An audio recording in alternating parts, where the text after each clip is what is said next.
Good morning, good morning, good morning. Yo, happy Thursday. Happy thriving Thursday. Y'all already know how we do. We got to get our favorite on here. So turn us down now, yo. If you're not up and ready to get turned with us, yo. Good Good morning, Mr. Mo. morning! Happy Yo, Thursday, y'all! happy thriving Thursday, yo. Miss Joni, it's a great day. It's a great day to be great, Miss Simone. It's a great day to be great, y'all. I am on. Well, I'm so excited to be here. I have my coffee early this morning. I'm ready for y'all. Today's gonna be a good day. What you think, Miss Yo, Joni? I can't. I was more teeny bit excited, yo, because winning Wednesday last night, it's always a powerful session. Yeah, But we had like some new heartbeats on there, yo. Miss Joni. First The of new all, Barbie standing up. Are they yo, taking their bonnets off? yeah, yo, when I call your name, please rise. Please stand up. Yo, Scream. Mayel was on there Yo, on the session. my girl, my L is out. That come on. Mayel was Mayel. actually on the session. So shout out to her and shout out Coach Johnson and Track Star because they actually blessed Mayel with like a back to school package because they just recognize how she been showing up. So they blessed her.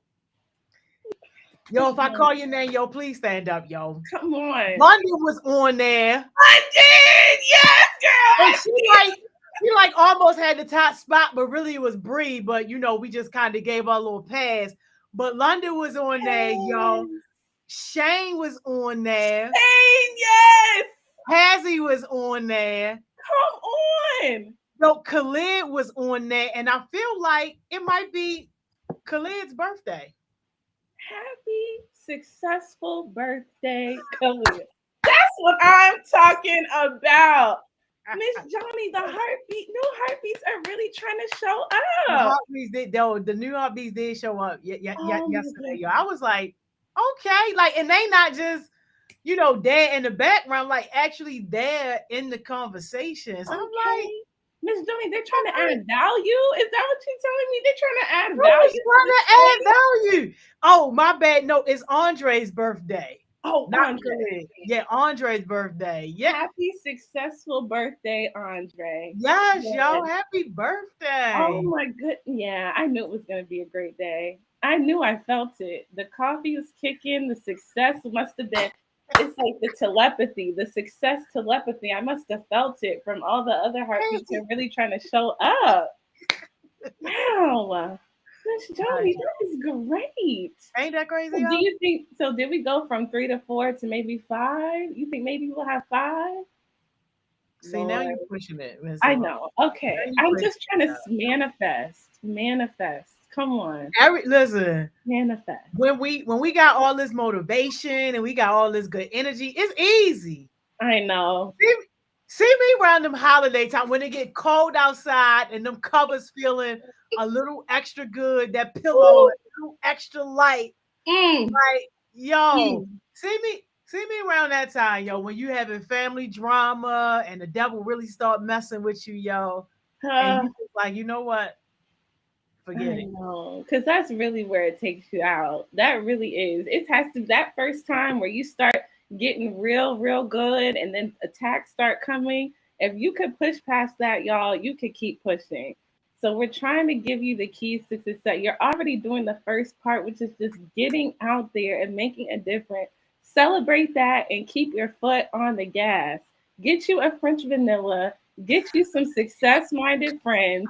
Watch these success sessions while you go to sleep so something just seeps into your bonnet and your do rag while you're sleeping.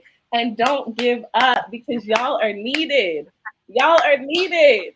Oh, Miss Joni. Yes. Yo, it's crazy you said that because my mother was just saying this morning, she was all like, them heartbeats, the older ones, she was like, they need to be running for city council, student government. They need to be on like board of education boards because like they old enough. You 18 plus, yo, get on there. You will Yes, win. yes. And y'all, it's so good because I feel like I saw this the other day, and it's 13-year-old girl who already has 2 undergraduate degrees, and now she's going to medical school. I said, "Oh, baby." Wow. And I'm like, that is so true. They try to make you feel like you can't do stuff. I'm like, she's 13. Some of y'all 18, and y'all are really doing it. Y'all are running circles around adults. Don't be afraid to put yourself out there. Make the change. Be Yes. the change you want to see. Bang on them doors until they open because y'all are called for this. And it's time for a change. Yes. And me and Miss Johnny are getting older and tired, and we don't want to do this forever. I want y'all to do it. I really do. Oh yeah, listen, I'm And do it already passing well. my torch. Okay, but too soon, Miss Joy. Just a second. Just a second. I was saying it, but I didn't really want us to say it. Just a second. I'm out of here, Miss Mo. I'm out of here. Where are you going? I'm gonna be around, but you know, I don't know what that I'm means. No hablo English. I don't know what that. no, I'm no English. Uh-uh. No, Uh-uh. we What'd you say? Oh, sorry, Miss. we. Yeah. Either one. Any language but the language of you talking about you out of here. No, none of Yo, that. you crazy, yo. But no, we love it. You deserve it, Miss Joni. Pass the torch. I want you to rest. I want you to be in the Bahamas, relaxing, enjoying the fruits of your labor, while the next generation, chosen generation, visionary youngins, team takeovers, champions on the rise, the pulses do what they're supposed to do. And say, hey, yo, Troy said they gonna send a SWAT team after me. Yo, I'm gone. And you know what?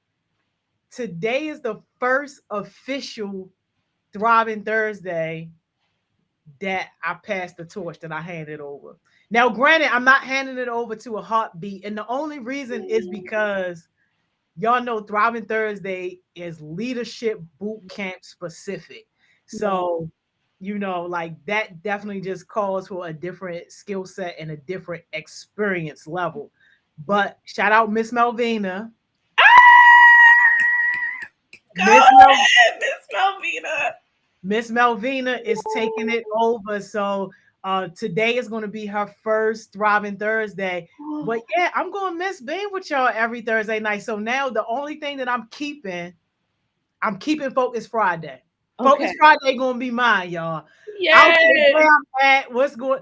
Focus Friday gonna be mine. So if you want like Miss Joni time, and everybody can't handle Miss Joni time, but if you want Miss Joni time, Focus Friday, yo, that's I where I'm gonna love be, yo. that. I love that, Miss Joni. I'm so excited because this has really been a journey and you're really building up leaders like in the community, whether it's Yo, young kids, middle school, high school, all the way up to parents. Like shout out to Cam's mom, Miss Malvina, like locking in. And y'all know we've been talking about families and how we want to change generations. This is literally happening, y'all, before our eyes. Like you right, see a power family right here, Miss Malvina, Cam's little brother's about to be up here too, and y'all can do it right, too. Bring your family, get this right. information. We're all trying to figure out ourselves and grow, and we could all do it together. And this is how you really build community. So, Miss Johnny, you know it's bittersweet. We love you. No, it is, yo. You can even Yo, I had a little tear coming down my eyes, yo. You can even ask Miss Mo, yo, 'cause when I first was talking about it a few weeks ago, I was just like, yo, how am I going to do this? Like, how am I going to do it? But you know, like when we were talking about, thank you, Joseph. I saw your comment. Thank you so much. When we were talking yesterday, when for a Nia session on the heartbeat session, and she was just talking about, you know, like not asking for help and all that type of stuff like that. Like I'm way past that point. Mm, But what I want to say to people who are really trying to do something bigger than yourself, you need other people. Otherwise, you limit yourself to your own personal capacity. And yeah. I have a lot of capacity. I can do a lot. I can do great and big things, but I can do more great and big things when I'm tapping into the capacity of other people. So that's why we've been very strategic about how we are building our team. You Yeah. ain't seeing no advertisements out there. Oh, Heart Smiles looking for this person. Heart Smiles. No, I know the person when I see him. Oh, You it. That's it. You That's it. what Yeah. And you like, yo, are your resume. exactly. And we are Yeah. growing because of other people, not because of me, but because we have other people now that can take on these responsibilities. I love that so much. You don't even, because there's a sentence talks about you know a person and their work by the fruit that they produce, right? So fruit is like a metaphor for like what are the things that your life is producing. And clearly, Miss Joni, you are producing because you could keep it all to yourself. You could keep it in, but you're producing fruit all over the city, passing the baton. That allows other people to produce fruit in their areas and this is how it's just this is good. This is Man, how this is how it should be. man, So thank you for your leadership. We love you. This is good, y'all. This is really good. listen, Oh, we doing it. We doing it. We doing it, y'all. Good yes. morning. Good morning. I hope somebody snatched their bonnet off, yo, and ready to get to it on Come this on. Thursday, yo. You know we never have enough time, Miss We Jones. never had enough time, yo. So we gotta hurry up, yo. Okay. We gotta hurry Okay. up. All right. But you already know who came back in the top spot. Breezy Oh, Reed. it was like Okay, Santana. Yes, Santana. I miss hearing that beat good in the morning, Santana. Yo, Santana was all like, nah, yo, forget this, yo. Y'all playing with my top spot. I'm back, Shorty. Good morning, good morning, good morning. morning. Breezy Oh in the yes. top spot. Hey, yo. Mm, It's mm. different up here. Carrie said I snatched the do-rag off right before I got out of bed. I know that's Yes. right. Come on, y'all. One We day, love man, it. let me snatch the bonnet off, yo. Yes. Oh, I love y'all so much. Gosh, yo, we love it. Yo, Team Icon, good morning, y'all. Icons in the building. Good Good morning. morning, Icon. Hey, Woo. Icon, tell y'all mentor, don't be texting me 30 seconds before I'm about to go live asking me, do I remember something? I'm Oh, old. I don't remember that. Do you remember when me? I don't, yo, remind me later, yo. right. It's not giving icon when you do that. Team icon. Get your mentor. Get your mentor. Yo, literally 30 seconds before I'm about to hit the live. I'm like, yo, I know this Team Icon know I'm about to be on live, yo. I was about to say, it's giving I don't remember. Icon. I don't remember. I don't remember. But good morning, Team Icon. Good Good morning. morning, Team Icon. Good morning, y'all. Good morning. Team Young Rising Leaders. Good morning, y'all. YRL. Good morning, YRL. Good morning. Good morning. Good morning. Team Chosen Generation. Good morning. Good morning. Good morning, chosen ones. Good morning. Yo, Team Paul says it's Hey, it's time for time the for percolator. breakfast. It's Oh, time it's for the time for the percolator. Good morning, y'all. Good breakfast. morning. Woo! Team New Gen Leaders. Come on, new generation. Come on. Good morning. Good Good morning, morning. y'all. Good morning. Good morning. Oh, I love it. Team Champions on the rise. Come on, champs. Come on, champs. Good Come through. morning. Good morning. Good morning. Good morning, yo. Woo! It's the takeover. Ready, Good team, morning, take team over. takeover. Team, take over. Good morning. How Yes. y'all feeling? Good morning. Good morning. Woo. Team Visionary Youngins. Good Bring morning, the y'all. vision, make it plain. Good morning, Good visionary morning. youngin. Good morning. Good morning. Woo! Team Next Generation, aka Team Lights, Camera, Action. Good morning. Yes. Lights, camera, action. Good morning, Good team. morning, y'all. Good morning. Good morning, y'all. All our summer heartbeats, good morning. Good morning. All our OG heartbeats, good morning, y'all. All Yes. our parents checking in, good morning, parents. Yes. All our adult supporters, yo, good morning, y'all. Good For the people morning. checking in, making sure we doing our job. It's nothing to see over here, yo. We're having a nice, grand old boring time. As you can see, nobody's having fun. We just doing nothing. Correct, Miss Yep. Simone? I think that's it. I think that's it. Hope Yeah. they have a blessed day. Have a blessed day. Be blessed. Blessed. Can we get back to the fun now?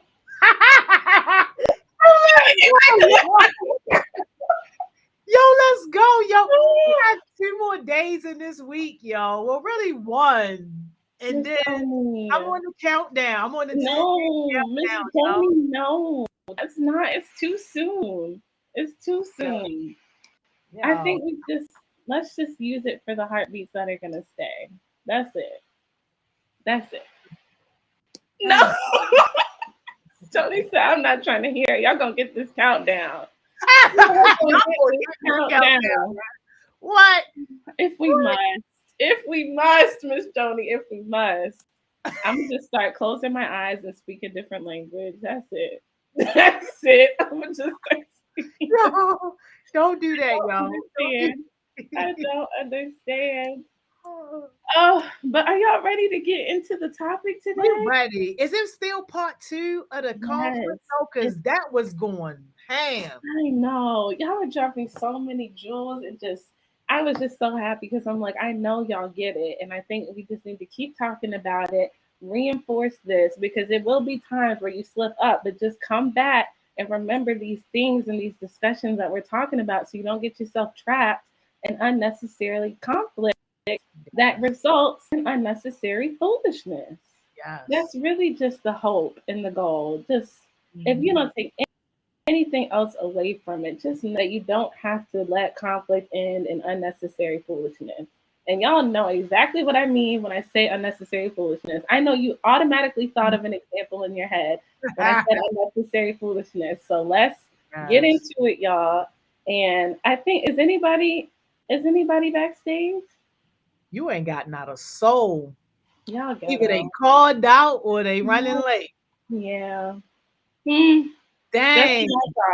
That's what I thought. They be leaving you right, Miss Simone. It's all right. Sometimes you gotta go alone if you want to get to the top. Preferably not, because we just talked about this, how it's important. We just talked about it, y'all.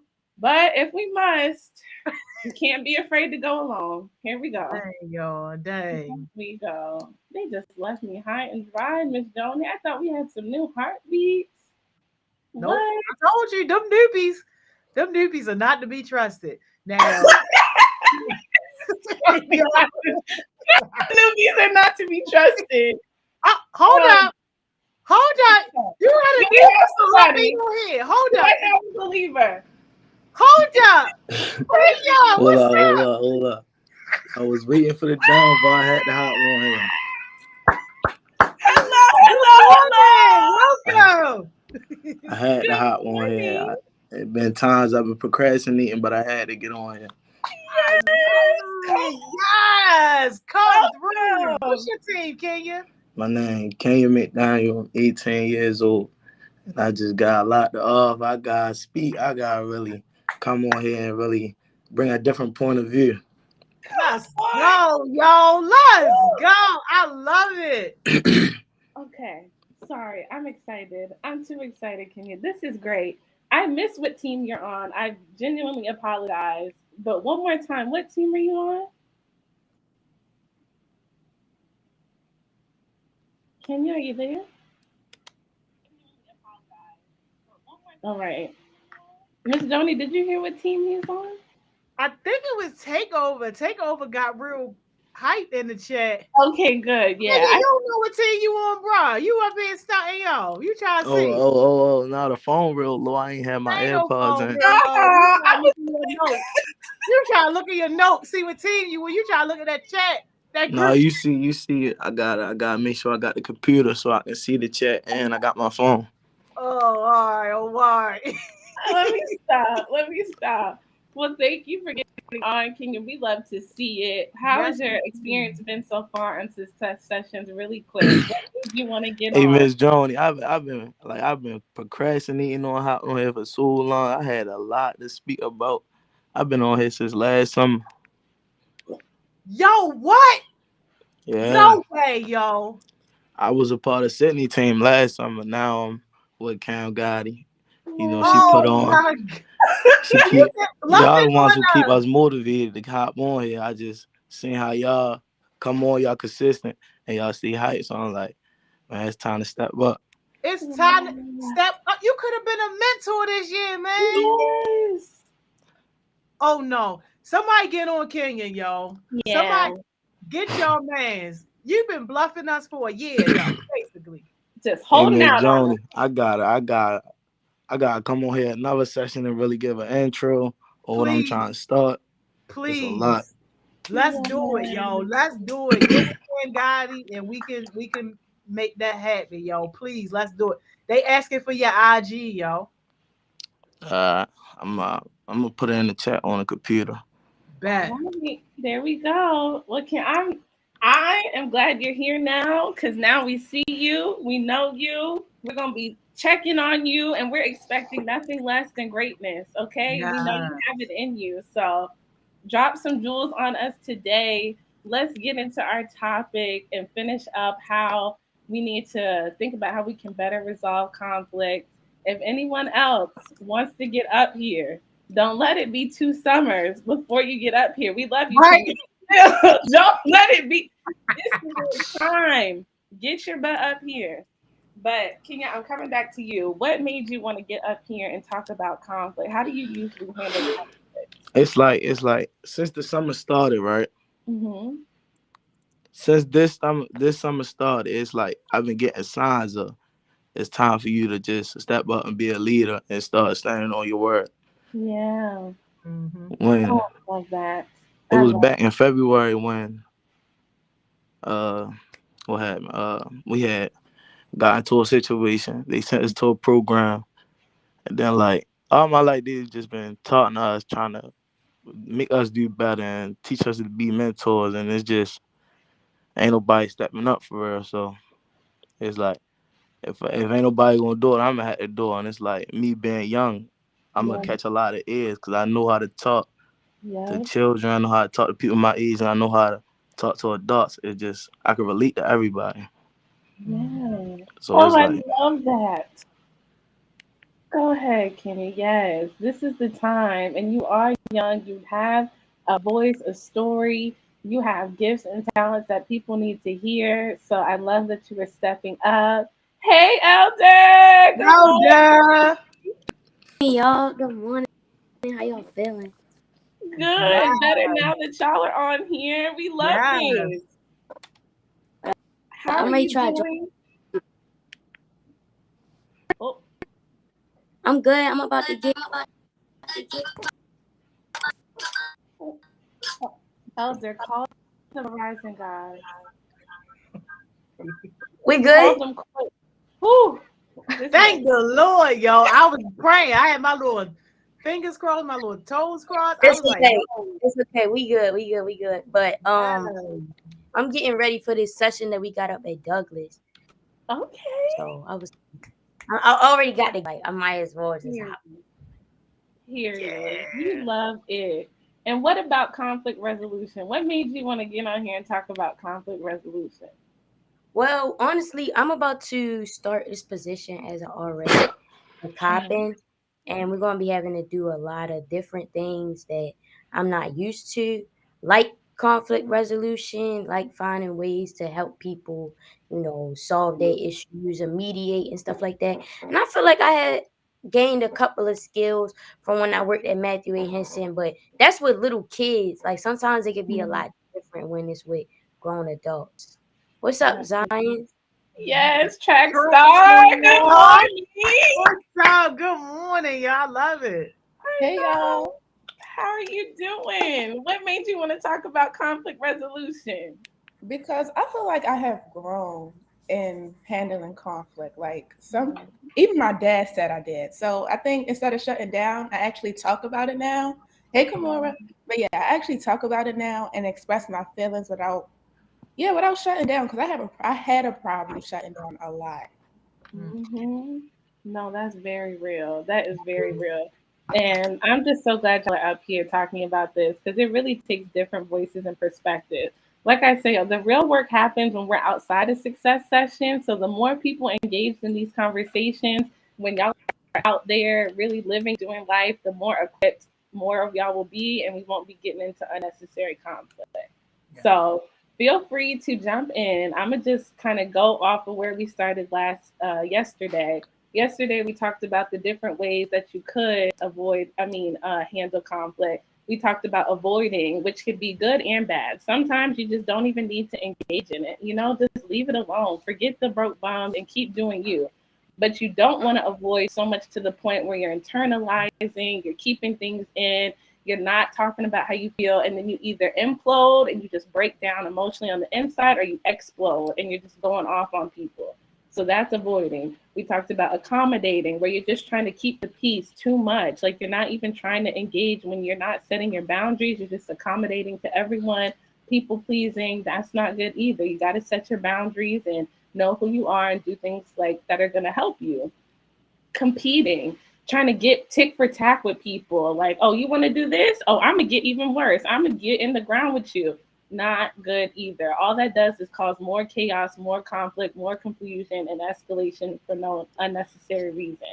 And then compromise, where both parties give a little and they get a little, you know? And then collaboration is where both sides feel like they equally got what they needed, and then we can move on. And we're trying to get closer to compromise and collaboration. Okay. But that was yesterday. We talked about how we usually handle conflict. I know some of y'all said you just avoid it, or you might try to just ignore it, and that's okay. But I want y'all to really get into the nitty gritty of how you can resolve conflict. So these are some tips that I have. I really think that this quote at the beginning, be quick to listen, slow to speak, and slow to anger, is a shift that we need in our culture, because everyone be talking about how communication is key. Communication is key. But the thing about communication is it takes two people. One person talks, one has to listen. One has to talk, the other has to listen. If people aren't listening, okay, everyone wants to communicate. If you're not listening, you're not assessing, you're not processing, and you're immediately acting out of reaction, out of what you think, what you hear. So you got to be quick to listen. Just take some time to listen, and you'll really start seeing the bigger picture of what's happening. Slow to speak, slow to anger. And just the general rule, I know usually it's like you want to be tough, you want to show people that they're not going to mess with you, but honestly, it's okay to walk away and regroup. The most powerful thing is someone being able to control their emotions. The most powerful thing is someone being able to control their own thing. You can't control other people. People are gonna people. They're gonna do ghetto things. We all are trying to figure it out, right? But if you can take care of yourself, know your triggers, know your emotions, and don't let them be in the driver's seat, it will save you a lot of heartache in the end. And the main thing for this slide, not every act is a reaction. Okay, your bosses, you have to remember that your time is limited. You need to use it wisely. You don't, not everyone even deserves to be breathing the same air that you're breathing if they're acting a certain way. So don't even give them your time and attention if it does not deserve it. So what y'all think? Zion, Elder, Kenya, what about this slide is speaking to y'all? What are you kind of like, I don't know, Miss Simone. Talk to me. I think the slow to anger is one of mine because, like, even though I don't shut down anymore, if I feel like I'm not heard, I get really mad, and then that's when I'm gonna start to want to fuss. So sometimes I'm like, I'm gonna talk to you later or something because you just making me mad. You're making me mad. I'm not going. I still have my times when I explode and stuff because I do keep a lot down. Like I'll talk about it, but sometimes I don't say everything, and when I don't, it just be like, okay, all right, I'm gonna let it go. I'm gonna breathe it. And then my father said he realized. Well, we just had this conversation not too long ago. But my father said he realized that go for too much stuff. So just like I'm too forgiving, if that makes sense. Like I know I'm not forgiving for other people, but it's just like it's what it is. Like and then I'm gonna walk away, and then that builds up, and then one little situation just can make me blow up. So that's another thing I need to work on is saying everything and not worried about their feelings, just learning how to say it. Yes, I love that, Zion. We're going to get into that towards the end about how you can start communicating it because it is hard. I'm not going to sit here and act like it's not hard, but there's tools that we could use to practice and just get better at it. So, Elder, you Yeah, want to go? for me, I would say two things. Um, with the slow to anger, honestly, I feel like sometimes it can be hard because it can depend on a relationship. Like, I feel like strangers make me less angry than people I know, which is just be like so difficult. Because it's like if you a stranger, I just straight, all right, you're not even Mm-hmm. not even important. It don't matter. Go ahead. Like I had one time this guy, he was being disrespectful, and I was telling him, I said like, you don't have to be disrespectful, and he was saying, I didn't cuss at you, and I was like, that's not the only way you can be disrespectful. But I just let it roll off. I wasn't worried about it. But then when it come to like other situations, sometimes it could be like, ooh, like I'm mad, like I'm hot, like so. Yeah. I don't know, maybe because it's just like you feel like certain people, you feel like, well, if you know me, why would you do this, right? Mm-hmm. Like if it's a stranger, you already don't know me, so I'm not even going to hold you accountable. But it's like with some certain people, it's like, well, you already know how I am, so why would you Mm-hmm. do that? But that's also an assumption too. You can assume that people are thinking like how you're thinking because they're not Yeah. always thinking how you're thinking. And when I was in high school, somebody used to always tell me you don't have to go to every party you invited to. And Mm. that's true. Like just because somebody invites you to an issue doesn't mean that you have to engage in it. And I remember one time somebody did something that really made me want to be like, oh no, nah, like I'm saying something. I'm getting back at this one. Yeah. And then something in my head was like, well, what if you don't? What if you don't say nothing?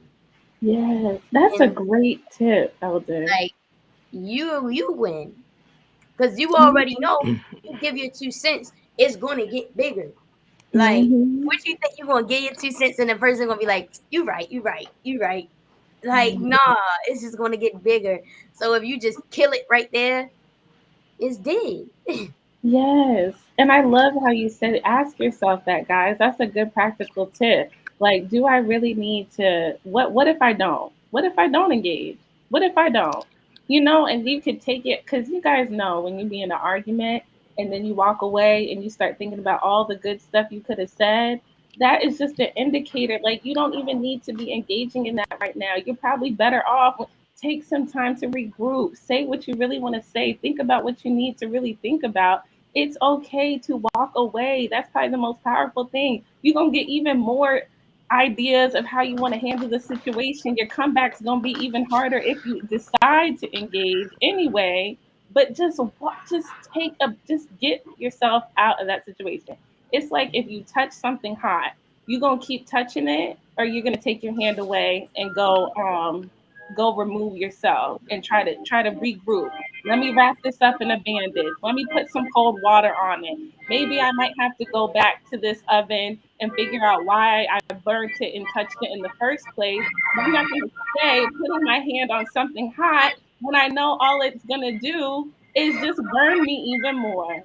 Can I get an amen? Amen. Amen. Okay. God. Yo, we got to, okay, Kenya, one take. All Good right, all morning, right, good all right, all right. everybody. But Kenya, what Good you I think morning, about one always, thing. on my end, I was always a aggressive person. It took a long time for me to really understand people, and I still quite don't understand them. But like, what I think, like, how to handle a situation, you just gotta kill them with maturity. You just gotta make Mm. that person irrelevant. You just don't even pay them no mind. Mm. Some people be trying to get in your head to make you look like less of a person, so you take that and use it against them. You make them look less of a person. Woo! Tell them, God. Kenya. Tell them, because that's all they want to do is bring you down. I think Cam said the other day, misery loves company. So you have to think big. Yeah. I know it might feel big body in that moment, like, oh, you want to play me? Oh, I'm gonna play you. But now you both looking silly because no one is even in their right mind to really comprehend the bigger picture of what's going on and why we're in this conflict. One take, what you think before we go to the next slide? Oh no, No, yo. T-Mobile gods, The T-Mobile. Verizon gods. Why it look like he playing head, shoulders, knees, and toes over Eh, Elder, there? please Wait, behave. because listen, I already know what one take was about to say, What right? was he gonna say? He was gonna say, you gotta spread positive vibes. Can If you y'all hear spread, me? yes, go ahead.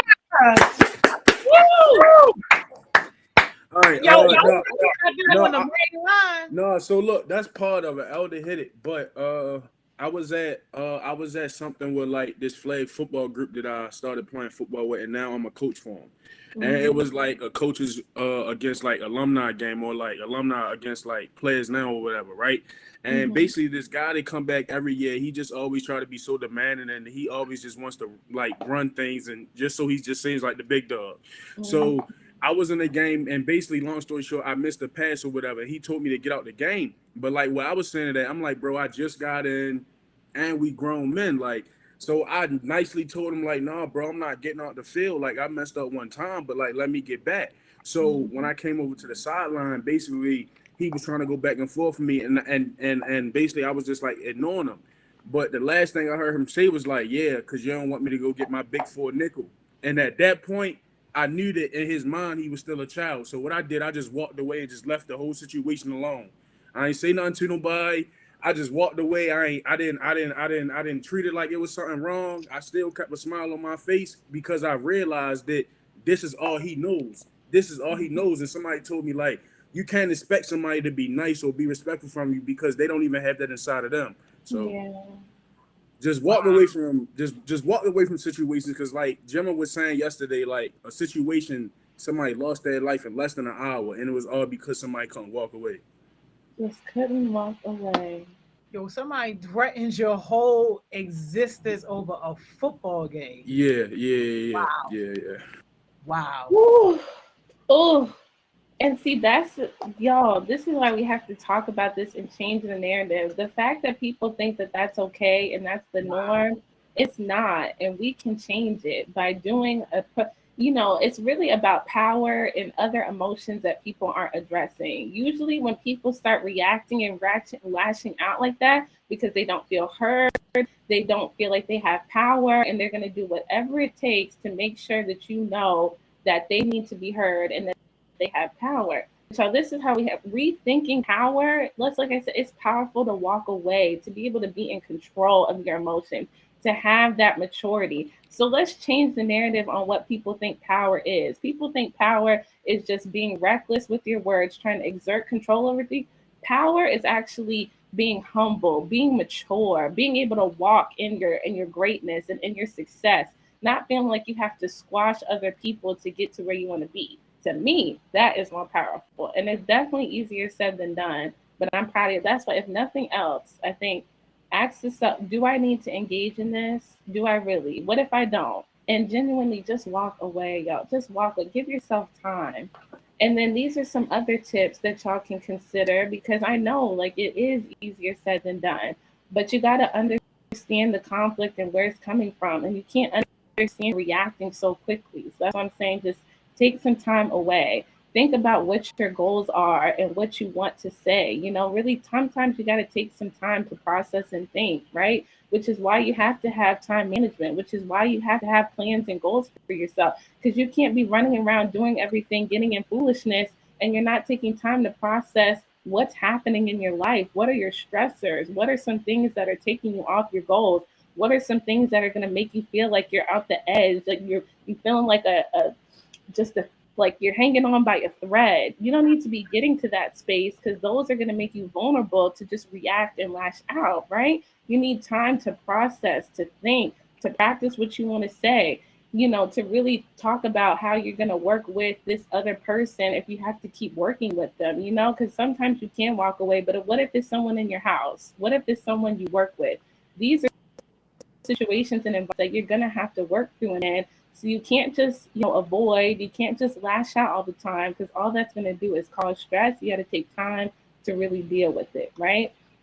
So these are some steps that you can take. And then I put some considerations too, because having a mediator is actually so healthy. Like sometimes we could be so in a situation that we are too close to it, and you have to be mindful about who that mediator is, right? Because not everyone is a mediator. That's a whole nother skill set we got to talk about. But someone that's not going to be all messy, try to be biased. You guys have to be intentional. Like, I'm not saying everyone's bad, but not everyone is where you need them to be. So the friends that you can go to that will be unbiased, that will help to calm you down. Don't be running to friends that love the drama, love the tea, love to hype you up, getting you rowdy after a situation. You're just setting yourself up for failure. I know when I get upset, I really have to take some time for myself. I have to process my Amen, feelings, Simone. calm down. Just really quick, let me finish this part because feelings matter. Feelings are valid, but they cannot control you. I know y'all, sometimes you do have to be angry. You got to breathe and you got to meditate. Sometimes you got to journal it because there's nobody who you feel like you could really talk to that will be an unbiased party. Sometimes you need to put that into some music and some art and just let it out there. And I know some of y'all want to fight. I know y'all are fighters. I know y'all would be the next Mike Tyson if you could be. But you don't have to fight people. Box it out in your room. Get in the gym and work that thing out. Take all that negative energy and just invest it back into yourself. Oh, y'all want to try to fight me? Oh, I'm going to fight in this gym. I'm going to get these muscles. I'm going to make this music. I'm going to do this art. I'm going to focus on my homework so I can run circles around y'all and get high honors when I go to college. So I don't have to be around your dusty butts anymore. Who wanted to talk next? Take it away. Take the mic. Take the Amen, mic. Simone. My God. Go ahead, baby. Go ahead. Say what you want to say. What I gotta see is like another thing we gotta realize too. Like we are our friend's biggest influencer. So you being there and allow your friend to get rowdy or to fight somebody, you being a bad friend.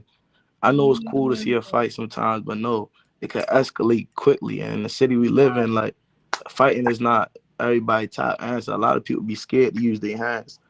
So by you allowing your friend to get that rowdy, you're allowing conflict. You're starting conflict. You can end it. You could just step. Oh, he ain't in the right mindset right now. Can you just let it go or make him step away? Make him feel as he the bigger man and step away in a Yeah. good way, not egging him on. Yeah, slap him. Oh, hit him. No, don't do that. That's you the one causing the conflict. We are our friend's biggest influencer. Let's go, yo. Mm, mm, mm, mm, mm. Wait, can I say something real quick? Please, because Okay, y'all so just didn't. like a couple of months ago, I had went through this situation. I do not do conflict, y'all. Like definitely, if it's avoidable, I don't do it. So I had, well, yeah, my track team or whatever. They're younger than me, so I was just venting to them, and I was like, "Oh, y'all can chill. Like y'all can chill out." It was like, "Oh, we're your friends. We're gonna take us." No, but they still escalated the situation, and I don't do conflict. So it could have been avoided about everything. Everything was said, whatever, like that. So I just had to cut them off because you can't respect me. Not if this is my situation, I'm coming to vent to you. That don't mean I want to escalate the situation. So now that just makes me not want to vent to nobody anymore, and that makes me not want to get close. And then they wonder why, like I don't really talk to them. It's because you crossed my boundary of escalating a situation that had nothing to do with you. Only I vented to you so I can get off my chest, but you escalated the situation. So now I got to clean up the broken mirror because y'all the ones who broke it. And it's just like, still to this day, I kind of felt guilty about like what was said or whatever because I feel like it was my fault. But then I had to realize like everybody don't have the mindset of me. So it just, Yeah. I can't control that. I just know moving forward, we no longer can be friends because Yeah. you clearly can't respect me. You clearly can't respect the people I love. So it just, you're done. You're like, I don't talk to you no more. So it's just certain people you have to cut off if they can't respect you avoiding conflict. No, you're not scared, but I always say I have too much going for myself for me to be and petty. Like always say something. And I'm not about to ruin my name over something petty. And I'm about to graduate high school. Y'all still want to be in high school. So at the end of the day, friends come and go. So if y'all don't like it's just that they can't respect boundaries. If they always bring you to drama or escalate in a situation, let them go, y'all. Like they are not your friends. Like Yeah. they taking up for you, they are not your friends. Yeah. Zion, can I? You Less just than a minute. I got less than a minute. I'm sorry. no, Miss Joni, just wait. Okay, one tip. This is what if y'all are trying to figure out how you could be a good friend or how you can set boundaries. When you're about to tell a story, tell someone I need you to either listen and I need you to give me advice. I just need you to not say anything. Tell people what you expect. For someone who's about to start, listen, ask them when someone's about to tell you a story, do you just want me to listen? Do you want advice? Do you like ask those questions? Okay. Miss Joni, don't kick us off. I'm sorry, y'all. I'm sorry. Miss Joni, we can't We go. need more time. It's not enough time. Jewel, and then y'all gotta go, yo. But what Kenya say, yo, holding your friends accountable, we need that. Yeah. They know who's shooting. All right, come on, y'all. Can I go first? Yo, let's go, because y'all trying to get me caught up. 5 seconds. Yeah, don't Okay. start that. That's a whole nother topic because they I'm know who's sorry. shooting. 5 seconds, We Julie. already I had. got. Stop. Leave it. I'll go first. I'm gonna say that old term that y'all be hearing, you are what you be around. That's a fact. A lot of time our downfall be our friends. So start hanging around people who share the same, like, y'all mind is on the same page. Like, just go for growth. Don't go to go under. Like, if they ain't on your page, you gotta leave them behind. Yes. I can go next. Make sure the people you are around have good intentions about everything that they do, and make sure y'all like Kiana said. Make sure y'all have the same mindset because the friendship not gonna work if one of y'all childish or something. So yeah. Don't be afraid to surround yourself around people who are gonna tell you when you're wrong. Like really tell you, like really air you out. Cause a lot of times we surround ourselves around people who were like, yeah, yeah, they was wrong. But you really need people to tell you, like, no, you were wrong, friend. Mm, I love I that. gotta get off now or something. Cause I seen the other two men get me. No, you say. Bye. All Okay, right. okay. Wait, cause me and All right. I say please surround yourself around the right crowd. Y'all know, like anytime I say something, I be real like serious with it, just because like I almost lost my life on ground time, like riding for some, like it was like riding for one of my homies when really it was like it wasn't his fault, but it was a situation that we really could have handled differently. And like I was supposed to lose my life that night. So just surround yourself around the good people, the right people. Like Elder said, people that's gonna air you out. And oh yeah, don't forget the shot with extra love, 1313. I'm out. Yes. Don't let your emotions be in the driver's seat, y'all. I'll see you tomorrow. Do your challenges. Have a good Yes. day. Love y'all. Bye. Yes. all See right, y'all. y'all. It's time for lunch. It Y'all ain't boys. no time for lunch. Bye, I'm yo. sorry. I'm sorry. I'm sorry. I'm sorry. I'm sorry. Hey, yo, I can't. Yo, we already overtime, yo. Shout out Excellence and Ambition locking in with us today, yo. The Heat canceled a lot of in-person YouthWorks sites, so they locking in with us, yo. Danelle, we love you. Listen, clear the smoke out, y'all. Clear the smoke because there's only more smoke to come. Go ahead and take your break. I see y'all back here at 11, yo.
Welcome back, welcome back, welcome back. Y'all, hope somebody is having a great day today. I hope somebody is having a great day at work today. Yo, if you're not having a good time at work, shorty, I don't know what to tell you, yo. But look, we here. I already know the smoke ain't cleared wherever you at, in your bedroom, your living room, wherever you at. I already know the smoke has not cleared from the 10 a.m. session because they burnt it down. But yo, we here, my favorite part of the day, yo. And if y'all saw my story this morning, then y'all know I'm super excited about today's guest speaker. And I know, yo, I know I say it every day about the guest mentor. I say, oh, yo, y'all gonna love this person. They my favorite. I love them. I promise y'all, I'm so for real this time, yo. I'm so sincere this time when I say I love this person, I adore this person, and like, yo, y'all about to love them too. Here we go. This is my favorite, y'all. Cool. What up? What's up, That's Cool? a hey yo, that's the best intro. I'm gonna need to record that. We go and change that up. I'm gonna need that. Hey, yo. Hey, look, tag us. How I chat in here? Tag us. You gotta have another device and bring up the YouTube live. I know, yo. I know. All right. Hold You on, let me can't go see on that, yo. YouTube. Only I can see it, yo. Oh man, that's Yo, crazy. I know, yo. We gotta get you another That's all right. phone, yo. I'm going on YouTube right now. Don't worry Let's about it. go, yo. Let's go. I'm going on YouTube right now. I'm gonna hear what Yo, y'all over there talking tag about. us, yo. Yo, listen, y'all. Y'all have no There we idea. go. There we go. We on there. We on I'm there. on there. Matter of fact, I'm about to pull Yo. an iPad up too, just in case. No, Yeah. Just hey, look, I Yo. see your setup. Every morning. I'd be like, yo, that's a lot of computers. That's a lot of technology. Let me get with you. Hold on. Let me get with you. Let me get with Heart Smiles. Let me get on the same page. You feel me? Hey, yo. Listen, yo, if you gonna do it, you gotta do it right. Might as well. Ain't no sense in doing it phony. You know, ain't no sense in doing it phony. A lot Oh of my people out here God. doing it phony. A lot of people out here doing it phony. But that's all right. Y'all ain't gonna be none of them, right? Not the phony, yo. Hey, Hey, yo. listen, let me stop. We ain't getting Oh, into what we gotta get into. What's cool. up, y'all? Make sure I can hear Listen, y'all, see y'all. don't you gonna feel them? Don't you even worry, because the energy is live around here. But first of all, they need to know Hey, who the man. heck Coop is.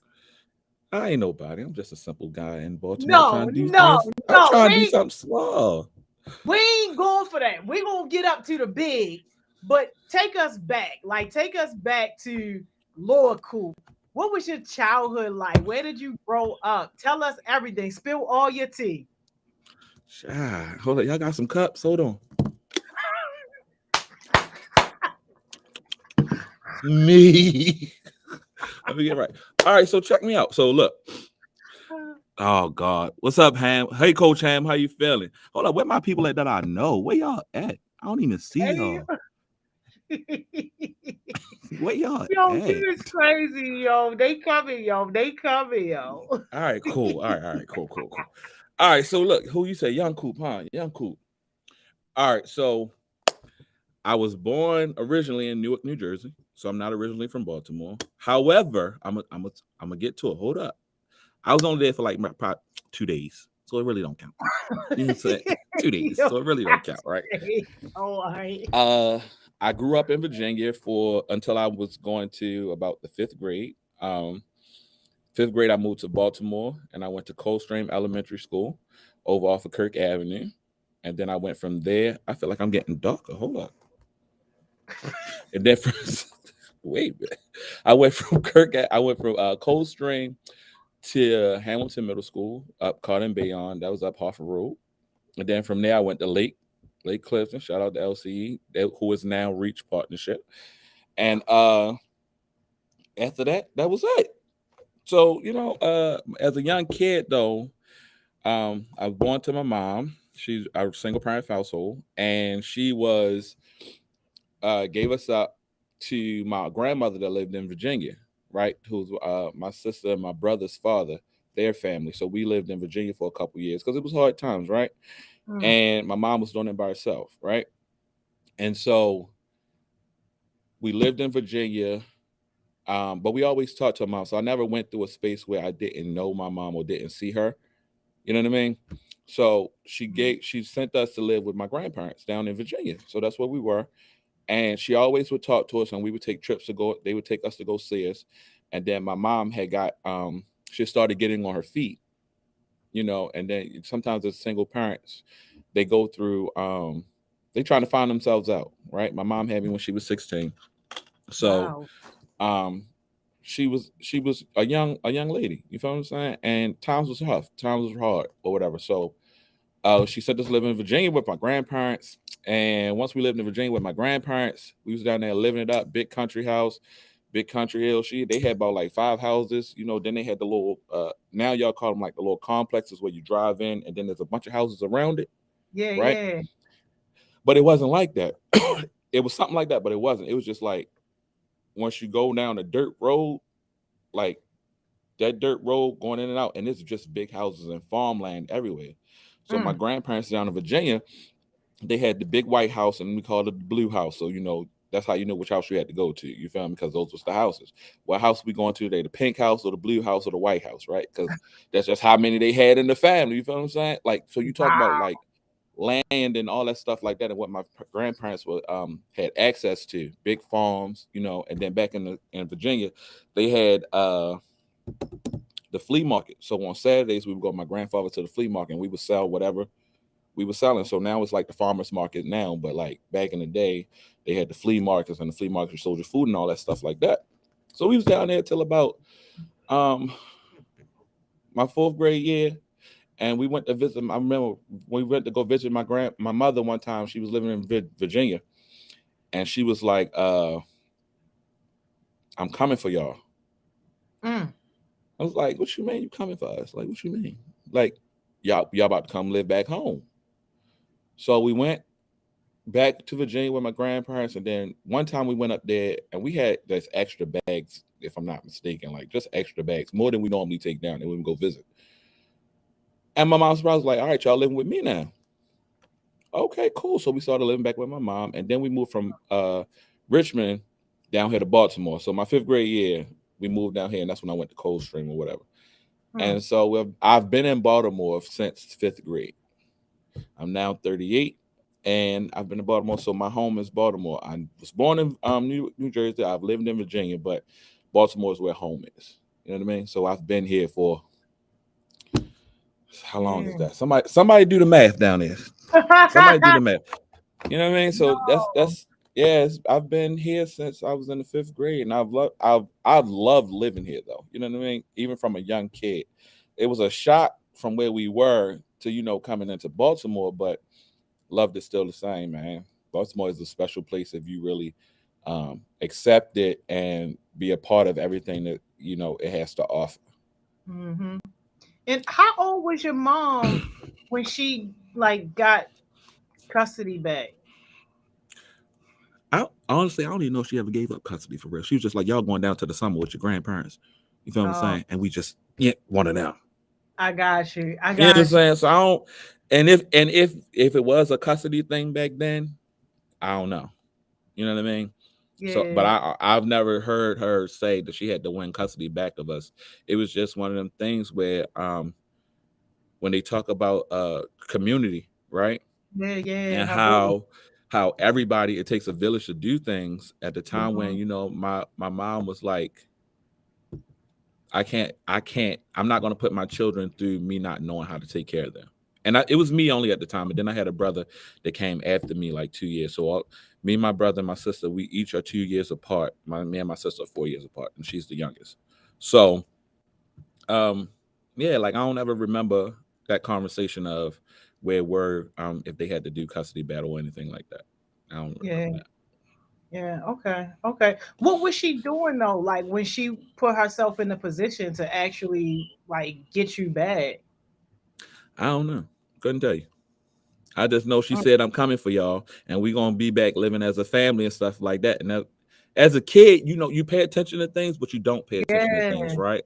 So we used to see my mother often, to my knowledge. You feel what I'm saying? So it wasn't like, oh, that's not mom, or it was a strange. You know what I'm saying? It wasn't none of that. It was just like, it was like going back and forth with your families for the summer and going. You know what I mean? Like those type of environments. Yeah. That was like, I never felt like I never had my mom in life. And when she tells us a story, I'm like, you sure? What you talking about? That's a strong young I, lady. listen. I love my That's a, mama to death. Love you, Tifa girl. Where you at? yes, mom, you did a great job. Yo, So that's you got to shed them tears, man, because you think about how, right. and then you also think about the resiliency of our women. You know what I mean? Of like going through things, not having a dad in your life, right? Yeah. And a lot of single parents out here, or single mothers out here, and was like, oh, like I may not be in a position now, but she ain't give up. You She feel me? knew she was going. That's what I'm saying. Like, yo, She, she you know what I knew mean? she She was coming talked, up. and she talked it and was like, I'm going back to get my children, because I'm not going to be, yes, I may be a young lady that had a baby at a young age, right? And a lot of times, a lot of people write kids off because they go through mistakes or they go through things at an early age, right? But the reality is that like, oh, who's going to be there to support this person? Mm. Right. So my mom had my grandparents on my brothers and sisters' father's side, grandparents down there that took me. I'm the outcast. I was the kid that she had me by a different man. You know what I'm saying? I forgot. I'm sorry. She had me by a different one. But that listen. She had me by somebody. She had me from a different male. You feel what I'm saying? But my brothers and sisters' father and that family took me in. So I was down there with that side of the family, and they treated me no differently. You know what I mean? So when you talk about how in times where we go through, as a young person, we go through those rough patches, it's just a rough patch. You feel me? And who's going to be there to support you in that rough patch? Now, if my mother didn't have my family down in Virginia to, take me down there, or to send us down there to go live with them, me and my brother, because my sister came later, but me and my brother was living down there with my grandmother and them, right? Mm. And they took us in and was like, go ahead, yeah, y'all good. You know what I mean? So just imagine if my mother didn't have them. Yeah. Yeah. You know what I'm Wow. saying? First of Yeah. all, where would I be at? Where would I be at? Where would I Yeah. be? Where would Coop be? You Yeah. know what I'm saying? Like, So who you're a knows? product of the village, yo. I love it. You feel what I'm saying? So, like, for sure, Hmm. let me drop a jewel right quick. Let me drop a jewel right quick. So, it don't matter what you got going on right now, right? Find a support system that you can count on. You know what I mean? To get to your next step, because it ain't always gonna be. It ain't always gonna be dark. It ain't. Yeah. It ain't always gonna be dark. Yes, we love it. Bree said, "How was moving so much? Like, how did it affect you socially, or just like interacting with people in general?" So let me see. My first answer would be it didn't affect me, Mm. right? And the reason, now it could be different, and maybe my mom can speak to it one day when she go look at the video or something like that. When I say, "Mom, put your business all out on the internet," so just but she know the story and she ain't afraid to tell it. So we there. But um, I only, as a young kid, you pay attention to being moved around, but it wasn't like a bad move. Mm. You know what I mean? So like some people move into a, I can only imagine. All right, so for example, let me use foster kids, right? Foster kids may get moved around a lot, right? And when they go into certain homes that accepts them and put them in the space of like, you are family, and it's, I'm caring for you, that stuff like that, but it doesn't feel like foster care. Mm. And then you got the flip side, the foster kids that go to a foster home, and the foster home is horrible. I've never been through those situations. Like when we moved to Virginia with my grandparents, I think that was my best time that I've ever had, right? Then when I Wow. moved back home into the city, culture shock, right? Came back to Baltimore, in the city, smack dab in the middle of the hood, and was like, when we going back out there with the farms and the cows and stuff, because this ain't Mm. it.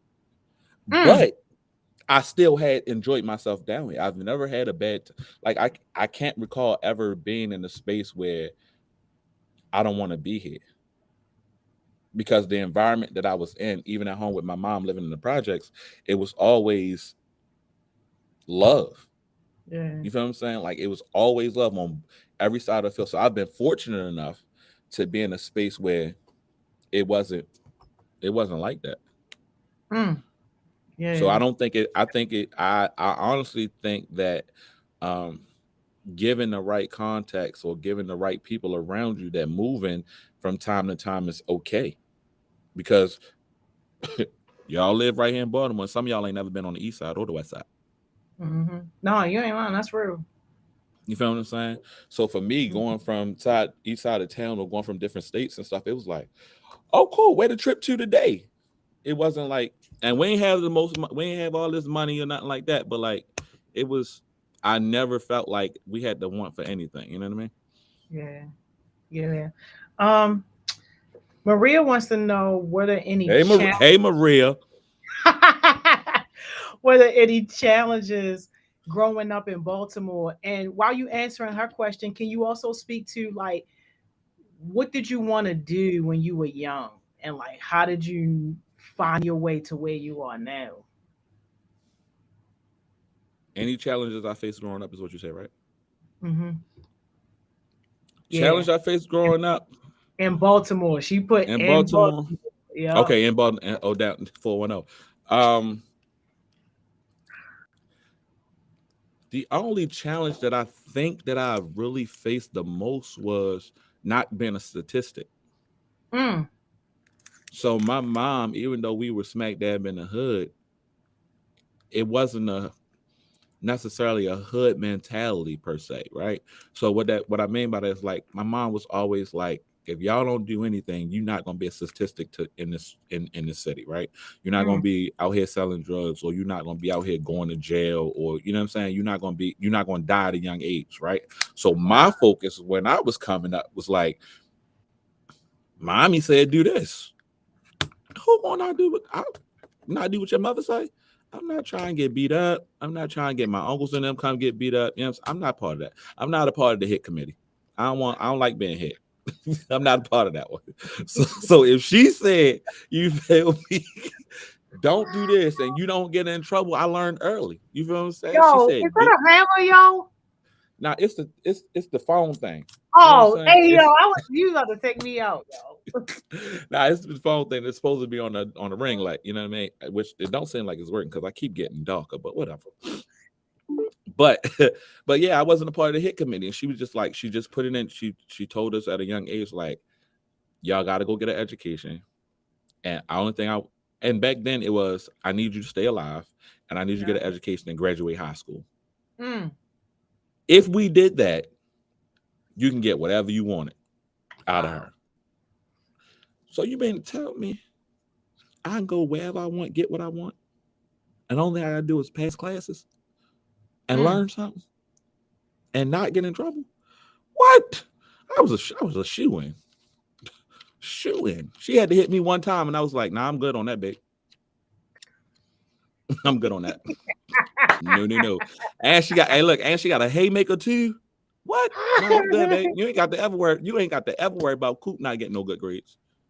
You ain't ever got to worry. So my focus as a young kid in Baltimore, it was like, don't be one of them that's a statistic.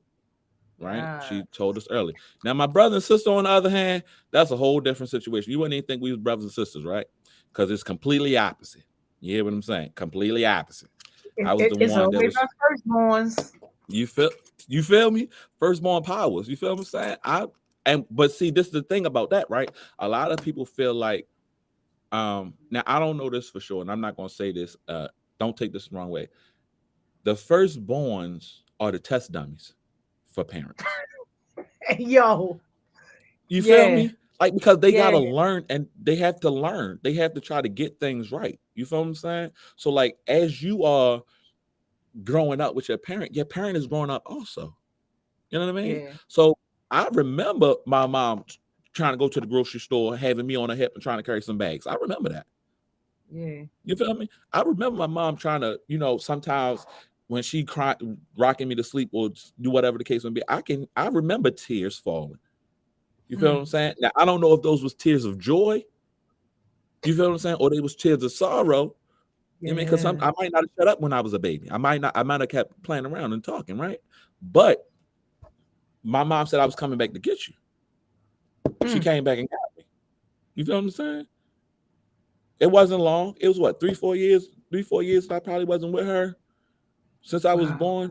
How old are you in like the 5th grade? Probably like 7, somewhere around there. Wow. You know what I mean? But she came back. She did not keep her word. She came back. And so she wasn't even 20.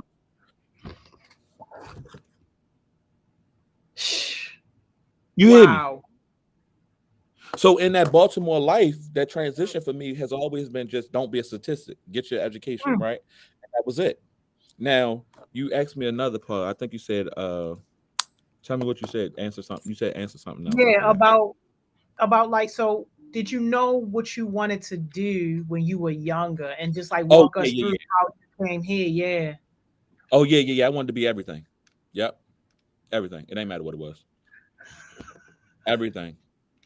Like literally everything.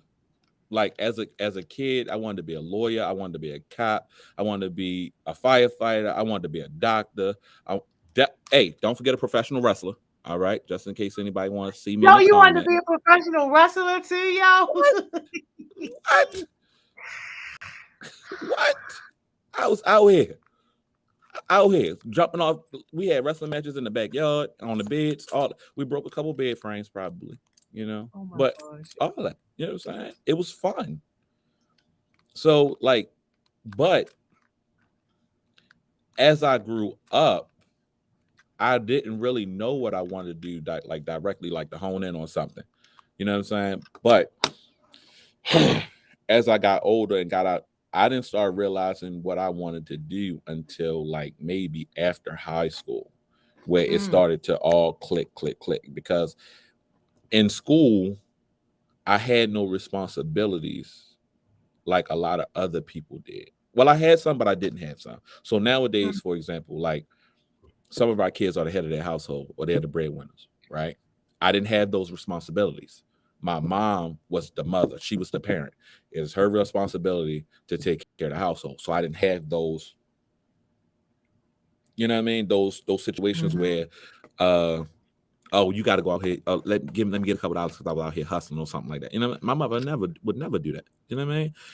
To each his own, but I had a parent that was a parent. You feel what I'm saying? And it wasn't like, I know you out there selling drugs or whatever. I don't want you to sell drugs, but on the side, you like, I need some money for the BGE bill. You feel what I'm saying? So right now, you got kids in that space that's talking like, yo, I want to get out the street life, but if I get out the street life or I get out of this, moms ain't gonna have no BGE. Yeah. Moms, we ain't gonna have no lights and stuff like that. So I had a parent that took care of the responsibilities. Now, did she teach me some things? I know how to balance a checkbook and pay some bills now. I know how to do all that. I learned that in like middle school. At school? No, at home. My mother taught me. Oh, I'm about to say. Oh no, it wasn't at school. No. The school system, y'all ain't teach us nothing. But they didn't teach me that. My mother taught me that because she was like, just in case if something happens to me, I need you to be able to know how to take care of your brothers and sisters. So she would give us a blank check or something like that and say, I need you to write this check. This is how much the bill is. Here's a check. I need you to write it out. Back then, checks, we didn't have it wasn't credit cards, wasn't all that. You know what I mean? But it was like, you can write a check to pay stuff. You know what I mean? This is the bills for this month, or this is this. I need you to write it out. And she walked me through it and taught me how to do it. So if I had to right now, I can know how to do all that. Because my mother taught me. The young people, their age is showing. Amon said balance a checkbook. What does that mean? Forgive my ignorance. I know. So a checkbook is some. You know how you cash a check, right? For work, and if you get a check, you can cash it. Take it to the bank and you can cash it, right? For if you had a bank account back in the day, if you didn't use credit cards, the old people like your grandmother go to church or something like that, and like they will write a check and give it to the church or whatever. So the check is just a form of payment. It's a paper route for Cash App. In so many words.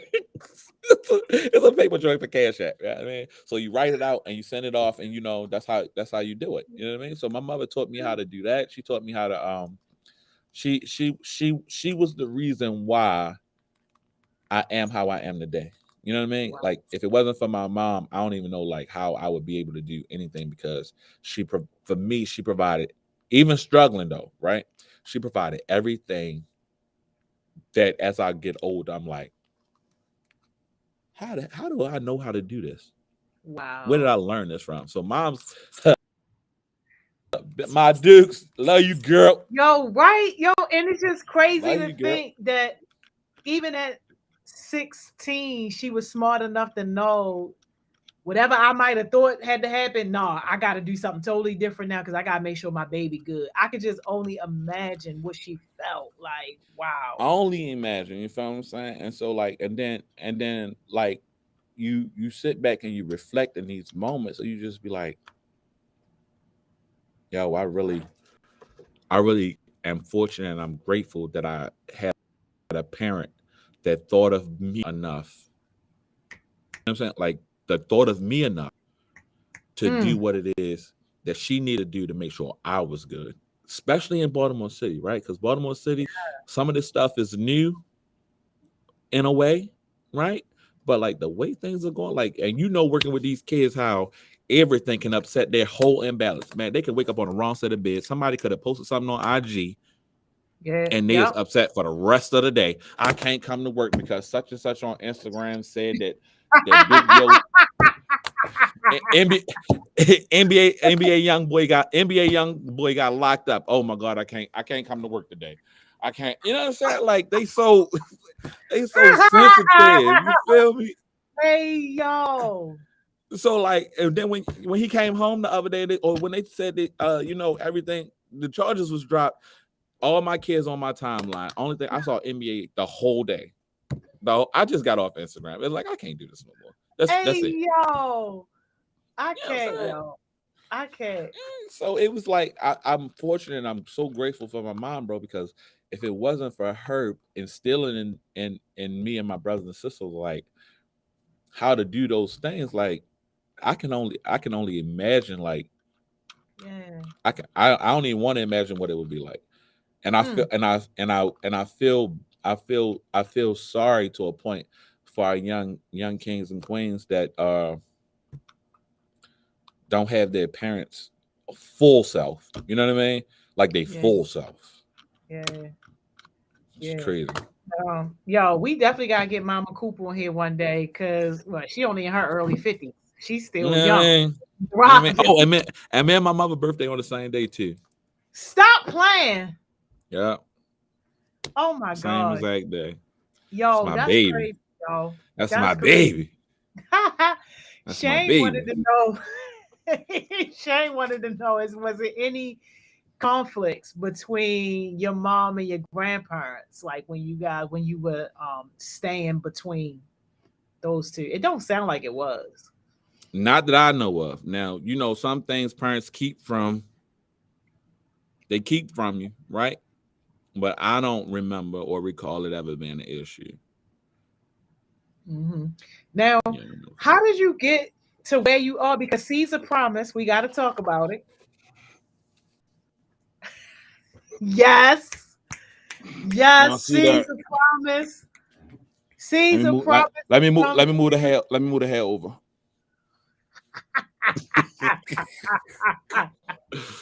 Yes. Now tell us what Caesar promise is and like how it came to life. So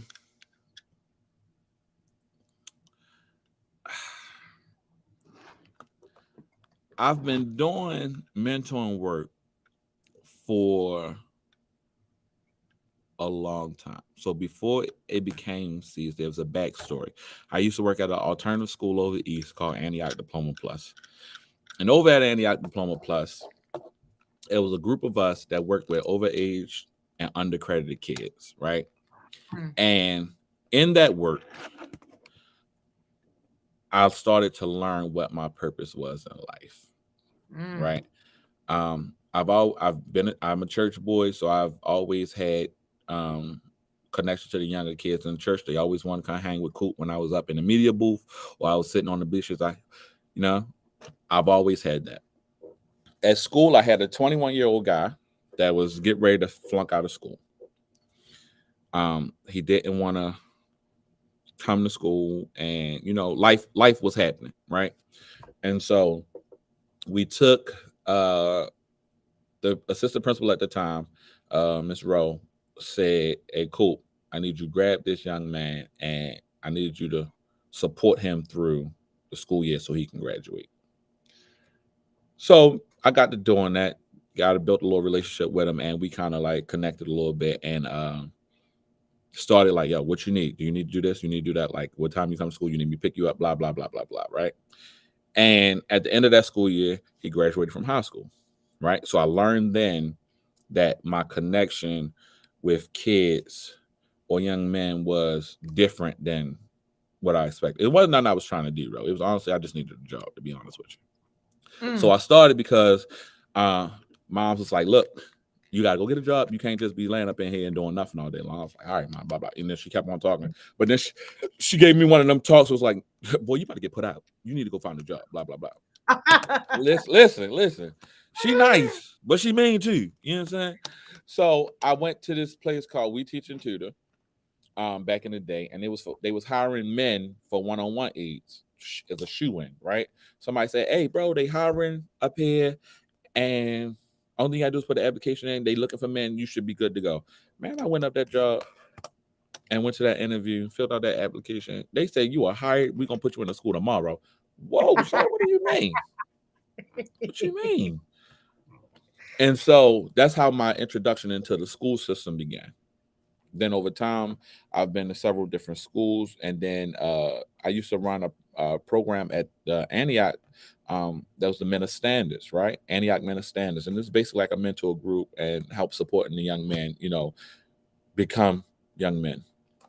Fast forward, when Roe left Antioch, she went and became the principal over at Renaissance. And when we got to Renaissance, we didn't come her first year. She was like, "Y'all got a year, and then I'm coming for y'all," which was our Mm. team. It just Mm. so happened that Antioch closed, and we ain't had no job. We could have found one, but Rose was like, "Nah, y'all coming over here." So went over there, and when we got over there, there was a lot of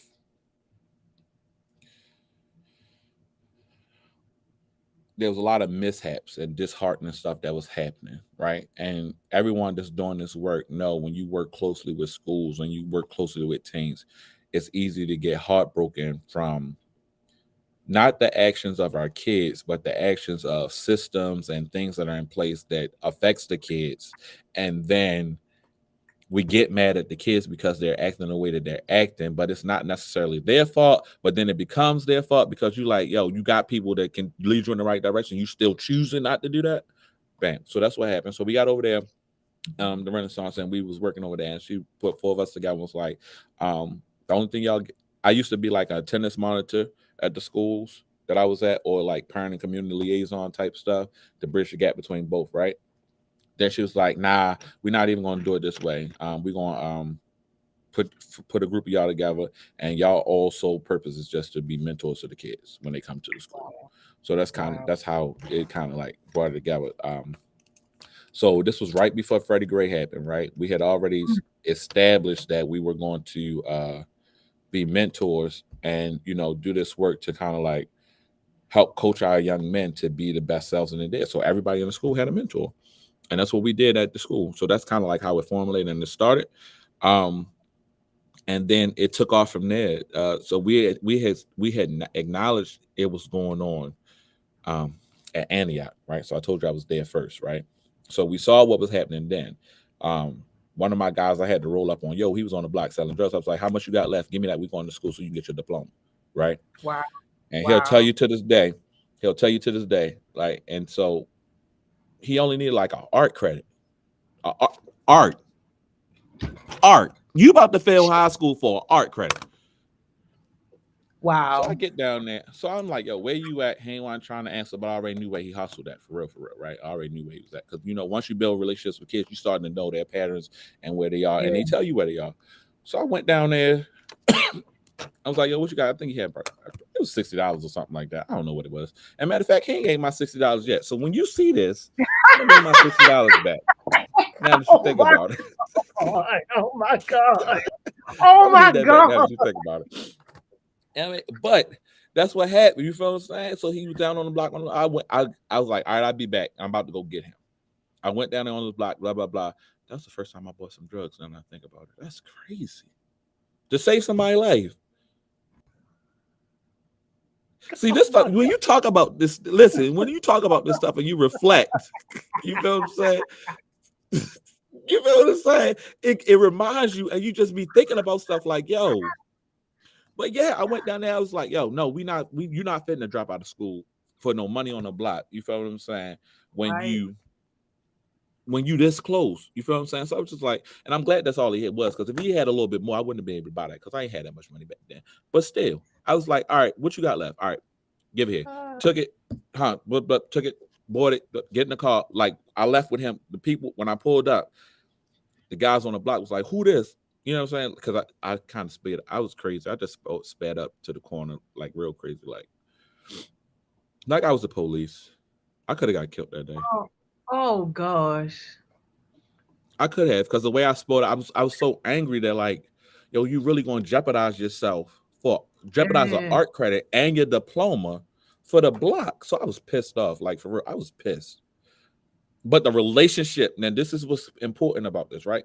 The relationship that I've built with him and I've built with the guys that I work with is the reason why I was able to, because I forgot that I was going to the corner when niggas was hustling. I forgot. I'm sorry. I forgot that. Well, you know what I'm saying? I forgot that. So I pulled up, like, sure enough, like, yo, what is you doing? And everybody, like, he was like, good thing he was like, nah, yo, he good, blah, blah, blah, blah, blah. Because I forgot. You feel? I was so pissed off at him. I was so pissed off that, like, yo, you really about to throw away your life right now for this? Like, come on, bro, you better than that. It's an art credit. You had to do like a little assignment or whatever to get your grade the way it needed to be, blah, blah, blah. And so I pulled up and we got him, and we went, he got in the car. He was like, all right, cool, whatever. You know what I'm saying? He got in the car, because I started doing a little bit too much too. But I was like, yo, get in the car. I can't take this. You done. Get in the car. We going up to the school. We got to the school, and long story short, he ended up graduating high school, right? And now he has a family, he has kids, and he's a barber, and he's doing some successful things with himself, right? Yes. So it's just like, if you want to do the work, you gotta, like, it's like you gotta do the work, because you don't know what these people are going through or what type of hate that they need. You feel what I'm saying? To get to the next step. So that's how Seed started. It started back at Antioch. And it started with those kids when I was something else, because of my commitment to what I was asked to do. My job at the time was just like, yo, you got to support this young man to get to across the stage. That's what I did, right? And I started finding purpose in, I'm pretty good. It wasn't me saying I was good, though, because, like, when I got on him, like, nah, I'm just a nobody. I'm just chilling. You feel what I'm saying? Because for me, I would rather be in the background. I'd rather be in the back. I don't want to be up front doing too much. You don't need to see me. If you want to see me, you see the work and the guys that I work with. You can see me through them, right? I don't need the camera. I don't need to be in front of nobody. I don't need nobody, post me up and all this stuff like that. I appreciate it, but for me, it's just like, at the end of the day, I still got to go get this work done. So that's how Seed started. It was a conversation back in the day where it's like, yo, you got to help support this young man. And since then, so for those who don't know, Caesar Promise is a mentoring program on steroids for the young kings here in Baltimore City, African-American males. We was based in Renaissance and Booker T for a while, but we're no longer either one of those schools. But we have young men who are at other schools, and we still do our mentoring work during there. So It's just a mentor program of accountability and big brothers to, the little guys. Some of them call us their fathers. Some of us call us unks. I don't really like the unks, but Uncle Cool, you know what I'm saying? Or whatever it is to kind of like build that relationship with them, to support them through whatever it is they're going through. And like when I say like anything they're going through, like I mean like anything, right? Because a lot of us ain't there to help support. A lot of people not there. And people say they gonna be there for you, but like, are you really there? That part. Are you really trying to help me change my life when I'm thinking about going to kill somebody because they just shot my best friend? That part. You feel what I'm saying? Are you really going to be there to support me when I tell you, like, yo, I got the baby right now and I'm about to go do something crazy. I need to talk to you or come pull up. 3 o'clock. And I'm talking about like 3 o'clock in the morning. I'm asleep. And you calling me talking about your best friend got killed and you about to go do something crazy. But you chose to call somebody that you trust to get your mind on straight. Right? You chose to call somebody that you know is going to give you the real, going to give you positive feedback. You feel what I'm saying? But also help guide you in the right direction. A lot of people mess up because they just be like, do what I say and that's it. And we as adults don't even operate like that. I'm not listening to you talk about do this. What I'm listening to you for? You're not showing me nothing that's going to make me be like, all right, cool. I can see where you're going to understand and I can follow that. You feel what I'm saying? So for C's, we try to, the best way we can, just try to be positive individuals for the young men that we serve, to show them that there are good men out here that's trying to do the work, or good men that's out here to support you if you allow. Because we also got to break the walls down for the kids, because the kids have their walls up, but you don't know why they got them walls up. A lot of the kids got things going on at home where they don't trust people, right? A lot of kids got situations where some individuals told them, like, yeah, I'm going to be there for you, but then they disappear. So if I'm working at a job, you feel what I'm saying? You might counsel at my school, and then soon the person will somebody get mad at you or whatever, and you don't work there at the school no more. Oh, you forgot that you was my mentor? So when the job leave, you leave? Come on now, yo. Come on, yo. You feel what I'm saying? So make it a meme. You leave? Make it a meme, yo. Make it a meme. I said make it a meme. You feel what I'm saying? So like when you do that, you feel what I'm saying? Yes. And you go, and when you say you building relationships with people, right? And you don't mean it, you and this is what I try to live by, like you as an adult know when people being phony. What makes you think these kids don't? Now listen to me carefully, right? You as an adult don't like phony people around you. My God. You as an adult, right? Now we got a little bit more coof about how we say stuff, right? And we know how to say it in a different way. But you keep on coming up to these kids and you don't know what you out here being phony. They gonna let you know regardless. They gonna say what's on their mind. With no filter, no Snapchat, no IG, no filters on it at all. They just gonna give it to you. Right? So what makes you think that you're gonna be able to come into these kids' lives and say stuff to them, have them believe it, and then as soon as you leave that job, you disappear? You're adding to their walls. You're adding to why we can't get through to all of them. You're adding to it. Now, I ain't saying I can take care of all y'all, so I'm gonna get on camera. Stop calling me and asking me for stuff. All right, just stop, because I ain't got it. I'm not there yet. You feel what I'm saying? I'm gonna support you the best way I can. Right? I am, but I ain't got it. You know what I'm saying? I wish we had more time, yo. I wish we had more. Yo, I wish it's so much more to talk about, yo. You gotta leave us with your jewel, yo. I'm gonna share information on our resource guide, yo. I wish we had more time. Man, I'm glad I'm glad I was able to make it on here, man, because I've been bluffing Johnny for a while. I was supposed to have been on here a long time ago, but you know, me, I just be like, me too. You feel what I'm saying? They got people for that, and I just want to sit in the background, right? So this year I was like, you know what? All right, Nah, Johnny, I got you. I got nah, you. All that's right, my right. jewel. Let me see my jewel for the day. Lead with love. Mm. I'll do that. So I'll say the hashtag for my program, we say it's like three things to say. What's your dream? Right? What's your dream? Meaning like if you have a dream about something, pursue that joint relentless no matter what's going on. Because some days your dream is what's gonna get you out the bed. Your dream is what's gonna get you to the next step. Then I say love you here, right? And love you here for my guys with a black and a yellow heart. It's just to let you know it sees love, and like no matter what's going on in life, bro, there's somebody out here that loves you and don't want nothing from you, right? There's some people out here, but sometimes we have to put our walls down in order to receive that love, because we're gonna put all of them together to be like everyone's the same, and that's not the case. So if we lead with love, everything else will come to where we got to do. So what's your dream? And love y'all here. Yep. Tag us, baby. Tag us. Definitely tag Heart us, yo. smiles. My man Kramer gonna be on your line because Kramer beat you down with questions.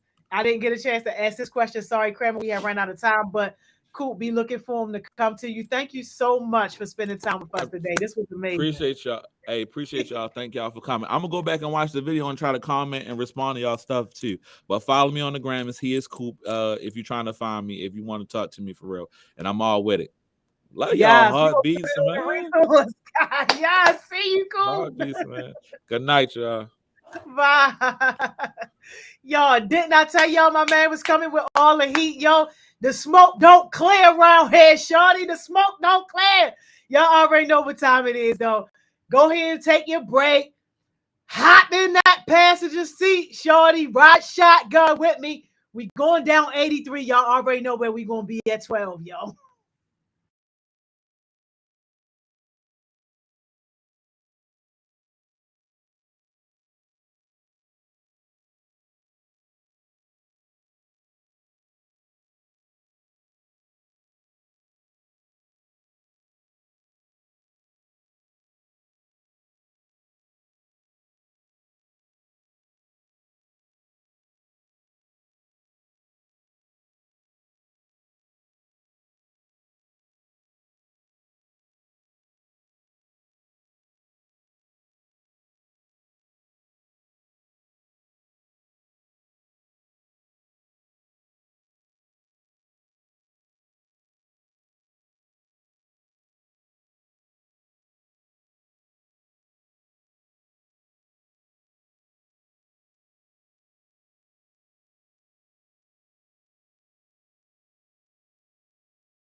Welcome back, welcome back, welcome back.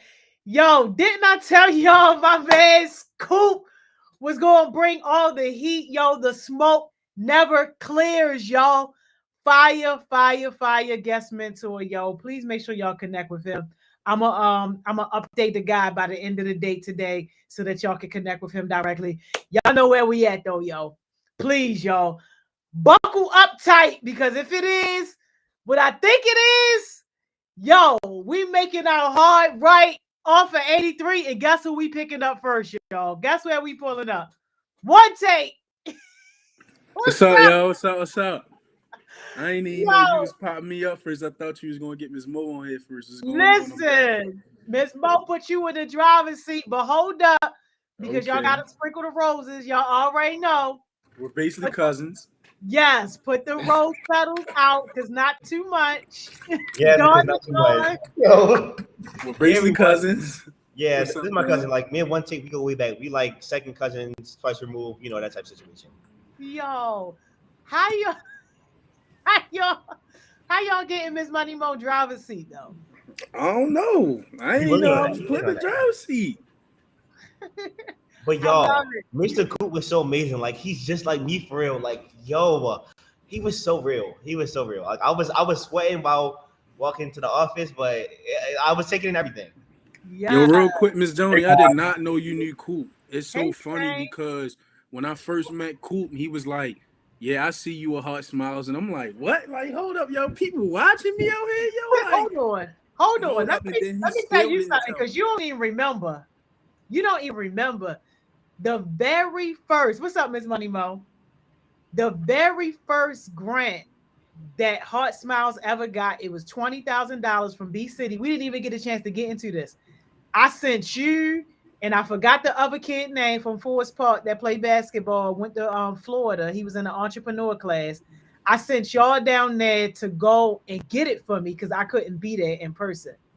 Coop was the one that gave y'all the award on my behalf. Yo, I I'm, know what you talking about. You talking I'm about gonna over find a picture. West? You talking about over West at that little Yeah, rec center, right? yes, That was that. yes. And Coop was the one that gave it to y'all. I Oh, got a picture of Coop handing it to y'all, you and gotta then show me that picture, yo, I'm because I gonna don't find the remember that picture, picture. y'all. Yes, yo. Yes. Miss Hey Money y'all. Mo, Hey, what's up? how are Bro, where you? were you? Like, what's going on? Ooh, Right. Where were you? All right, because Shane, only I can do that. Oh, wait. oh my God. Wait, y'all see Name is me going like this though. glistening up here. It's Okay, getting y'all ghetto know. already. Wow, it took 2 seconds for the wild card to come out, huh? Name is Mo. Hey, welcome. How's everybody doing? Good. You? Good. I saw y'all had Coop today. I was like, oh man, No, when I yes. check the sheet, yo, because I be looking at the sheet before I'm starting, like, oh, who I'm about to be on here today. But when I see her, I was like, Yeah, when you posted on Instagram, I was like, oh, let me go see who's today because I'm trying to figure out who it is. And I saw, I was like, oh yeah, that's good. That's real good. It was a So good session. yeah, it was. I watched most of it. And of course watched this morning with y'all screaming at the top of y'all lungs. Praise the Lord. That's why I don't do 10 o'clock. That's why I don't do 10 o'clock. But we love it. We love it. It definitely wakes me up in the morning, makes me feel better. It starts me off for my day well. So I'm excited. So y'all, let's just hop right into this question. Thank you, Shane. And One Take and Don, of course, for being here. I don't know where my bodyguard is.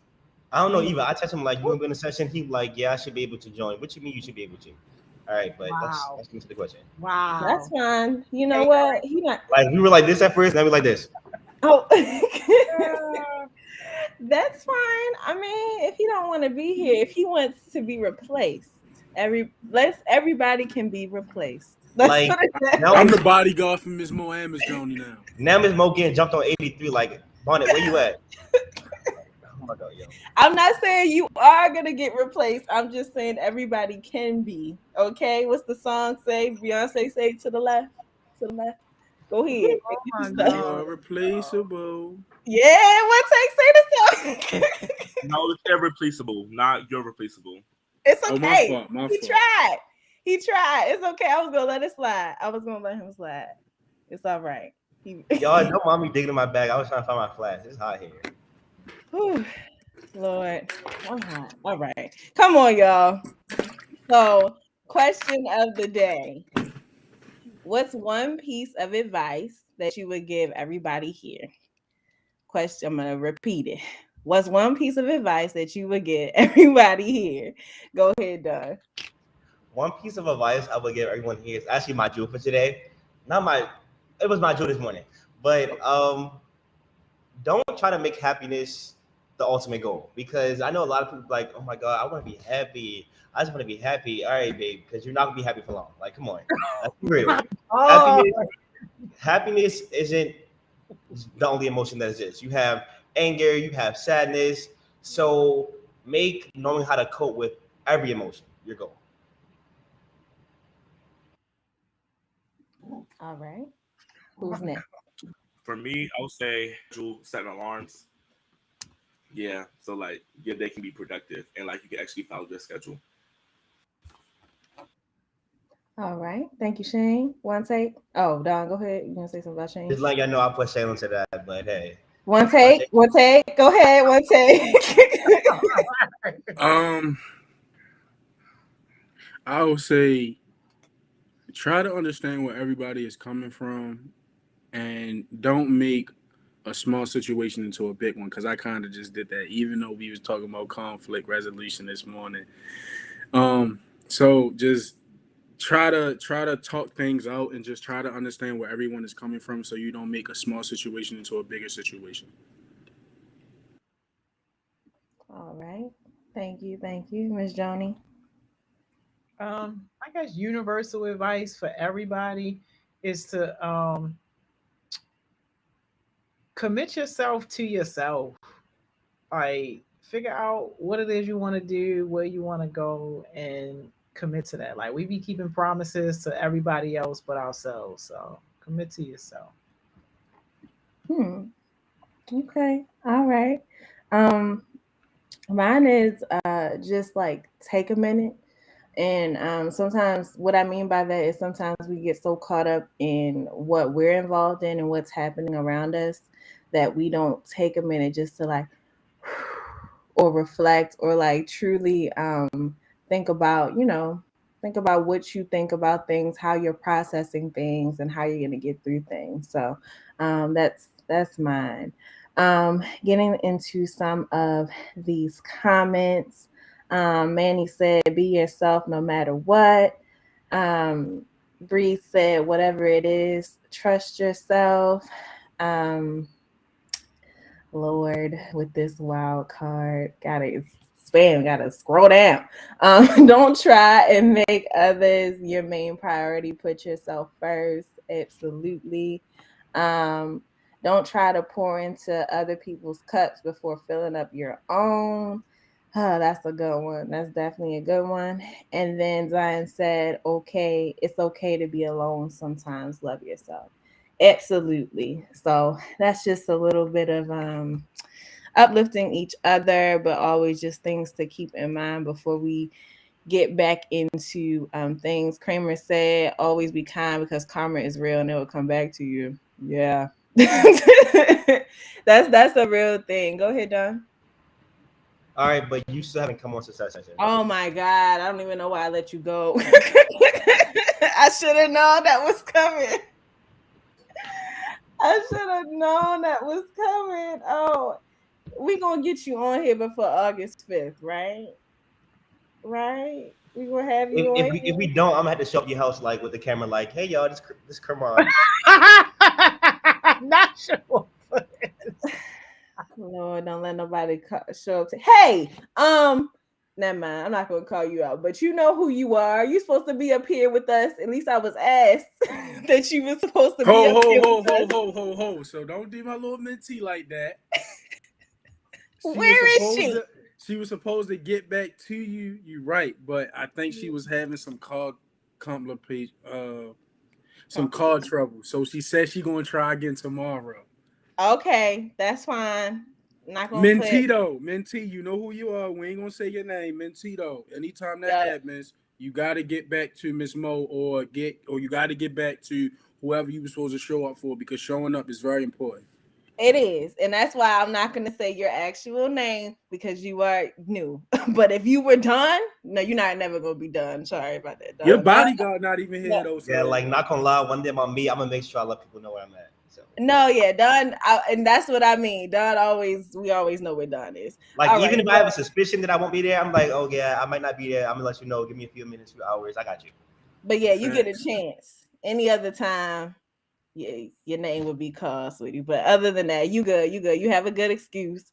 Bonnet apparently has a good excuse too. I don't know what it is, but apparently he has a It's a good good one. excuse. Like I promise, it's a good excuse. Like it's valid. Okay. It's valid. It's All real. right. Well, It's we real. hope that all is well with both of you in that particular case. All right. Cool, cool, cool. Let's go back into what we were talking about yesterday, y'all. I'm gonna go ahead and put a trigger warning out there just in case, we might get into something that, might you know, bring up some things for some people. But going back to what we talked about. So yesterday we talked about coded language, the definition that's up there. For those that didn't catch it yesterday or just need a reminder. But basically we're going through different words and phrases and we're giving our thoughts about them and what we've seen and how we've seen them used, but also how we feel about them. So we went through the first one. I think we only got through the first one. So we're gonna go through a couple other ones. Again, small trigger warning just in case police brutality may come up and has come up already, and other sensitive topics. Okay, so we have urban.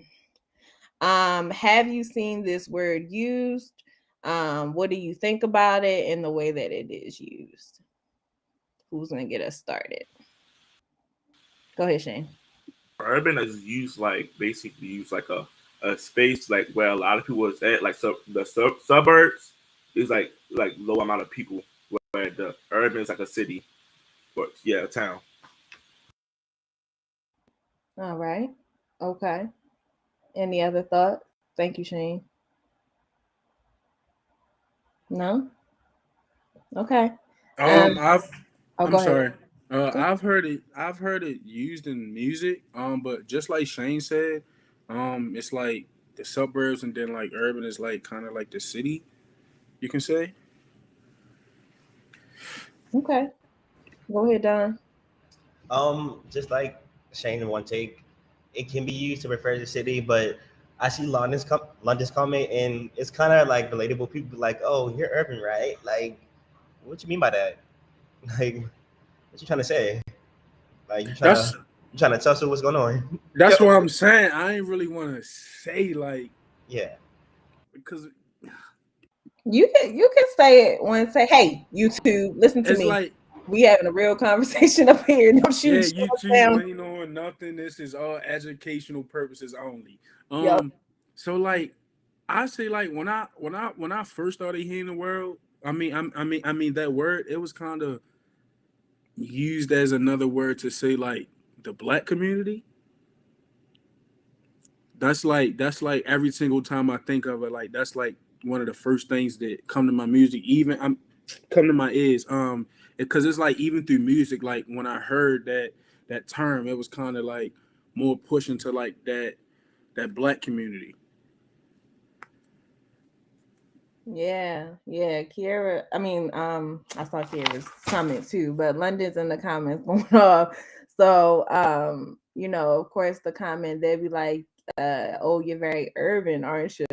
Or I saw another one that she gave, another example that she gave, and she said, "Urban, of course, is sometimes used in a condescending way or as a synonym to ghetto or eccentric." So Miss Joni, thoughts of the word urban or the way that you've seen it used? Well, yeah, I'm kind of right there with London. Like people had to figure out a different term because they weren't comfortable saying ghetto. So Yeah, most definitely. The way that I was introduced to the word, if I'm not mistaken, was like social studies or like whatever history or something like that. When they were trying to explain like the types of different communities, like Shane had touched on, and one take two, like the suburbs, urban, rural. Describing like types of towns that people live in. That's when I was introduced to it. But then as I got older, I was seeing the use of the way that London was saying it, like, oh, that's just another way to say black, or another way to say like minority, or another way to say, however people want to describe people. So maybe unruly, ghetto, uncouth, whatever you want to, say. People tend to use it that way. Let me see. So yeah, London, and then Kiera said, feel however you feel. Don't hold your feelings back. You're entitled to your feelings. So that goes for anybody that's in here. Just, give your thoughts as they are. And I think that was directed particularly to one take. So, don't feel bad about whatever you think about it. All right, y'all. So I think we got all our thoughts about that word out, and that definitely can be used as a coded language. The next one is something. So y'all do whatever you give, whatever you feel, and we just gonna be respectful of each other's opinions. Go ahead, Don. When it comes to this term, I remember I was talking about this last year in success sessions. But when it comes to the term "all lives matter," it can be used as an imposing term to Black Lives Matter, which seeks to demonize and silence Black voices. But the term itself is true. All lives do matter. But the way that a lot of white supremacists use it, they use it in the context that says, okay, Black Lives Matter, yeah, but like all lives matter. They try to put themselves at the center of the stage. And it's like, yeah, all lives matter, but our lives can't matter until Black lives finally matter and we're finally heard and given a platform to voice our opinions and judge free. Thank you, Don. Go ahead, one sec. Um, I feel like people say all lives matter, just because like I know recently, correct me if I'm wrong, but I think it was like the Asian community, they was getting some hate. So like just like Don said, all lives do matter, but it's like as black people we can't continue to say Black Lives Matter. We can't continue to scream it because do we really treat us like Black Lives Matter? It's like the only time Black Lives Matter is when it's a white person standing over top of us, killing us or doing something wrong to us. But if it's me and Don fighting each other, Black lives don't matter. And this is what I had to break down to the kids in the school. A girl wanted to show me a fight. She was like, "Let me show you this." And I'm like, "I don't even want to see it." She was like, "You don't like fights?" And I was like, "A cool fight is cool, but it's like we keep screaming Black Lives Matter, but like Meek Mill said, we still talking ladders. We still out here killing each other. We still out here putting each other down. We still out here not trying to put each other on. We still out here not trying to pass on information. We still out here not trying to come together as a community to make things better. So it's like all lives do matter. So like when it's on like they on the other side, you can't get mad at people for saying all lives matter because we don't even treat ourselves like Black Lives Matter. Thank you, one sec. Shane. Yeah, a lot of people say Black Lives Matter, especially straight people, black straight people. But when it comes to the black queer community, it's not Black Lives Matter. It's straight Black Lives Matter.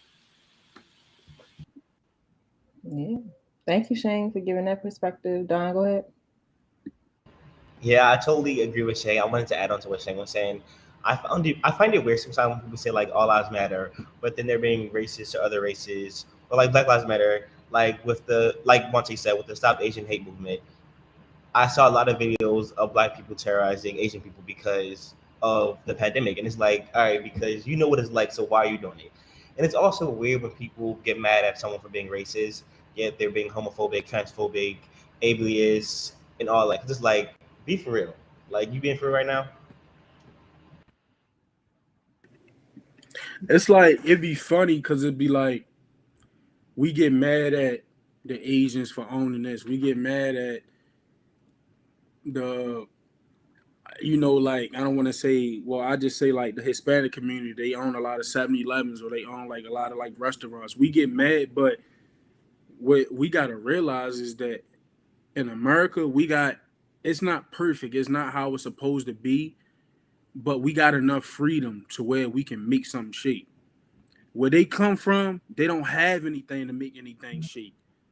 They're trying to praise to get out of there. So when they come over here, all they trying to do is make money together and come up. And it's like we be getting mad. It's like I get mad at Miss Mo if she got a new restaurant and her prices are too high. But you go to the Chinese spot, the mama and pops, every day and pay for whatever, and you gonna pay whatever. You ain't asking for no discount. Now I say like the different is like I say like they kind of look out more, but it's like black people is like we gotta make our money too. And it's like stuff is high. And on top of that, those communities, they got other sources or other resources or plugs that we don't have just because we don't work together. Most definitely. Everything that everybody said is definitely valid. And I see y'all in the comments, just putting your thoughts in. So Bree said, I feel like people started saying it once Black Lives Matter became so popular, which is related to, what you guys were saying.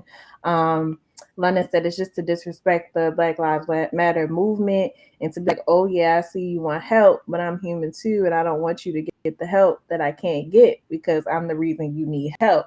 Listen, somebody screenshot that statement right there. If you don't get it right there the first time you reading it, go ahead and break it down because she just said something just now. Isaiah said, I feel like people say all lives matter to just feel included, not really respecting the stuff people of color go through. They just want to be included. And I'm seeing India said it's just used as a rebuttal. It's just to discredit Black Lives Matter. Don't get fired, okay? Don't get fired. Don't you get fired. And yeah, y'all are just putting your thoughts in there, so I appreciate that definitely. Miss Joni, any thoughts?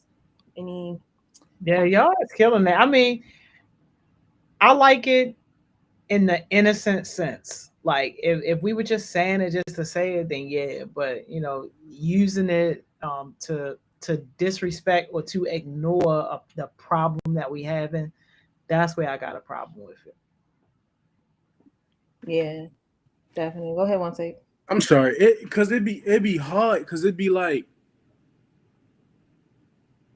yeah, like I see what Miss Joni's saying, because if we was just saying all lives matter just to say it, it'd be cool. But they be saying it because we say Black Lives Matter. But it'd be like, how can we get mad at them when we not even correcting our actions?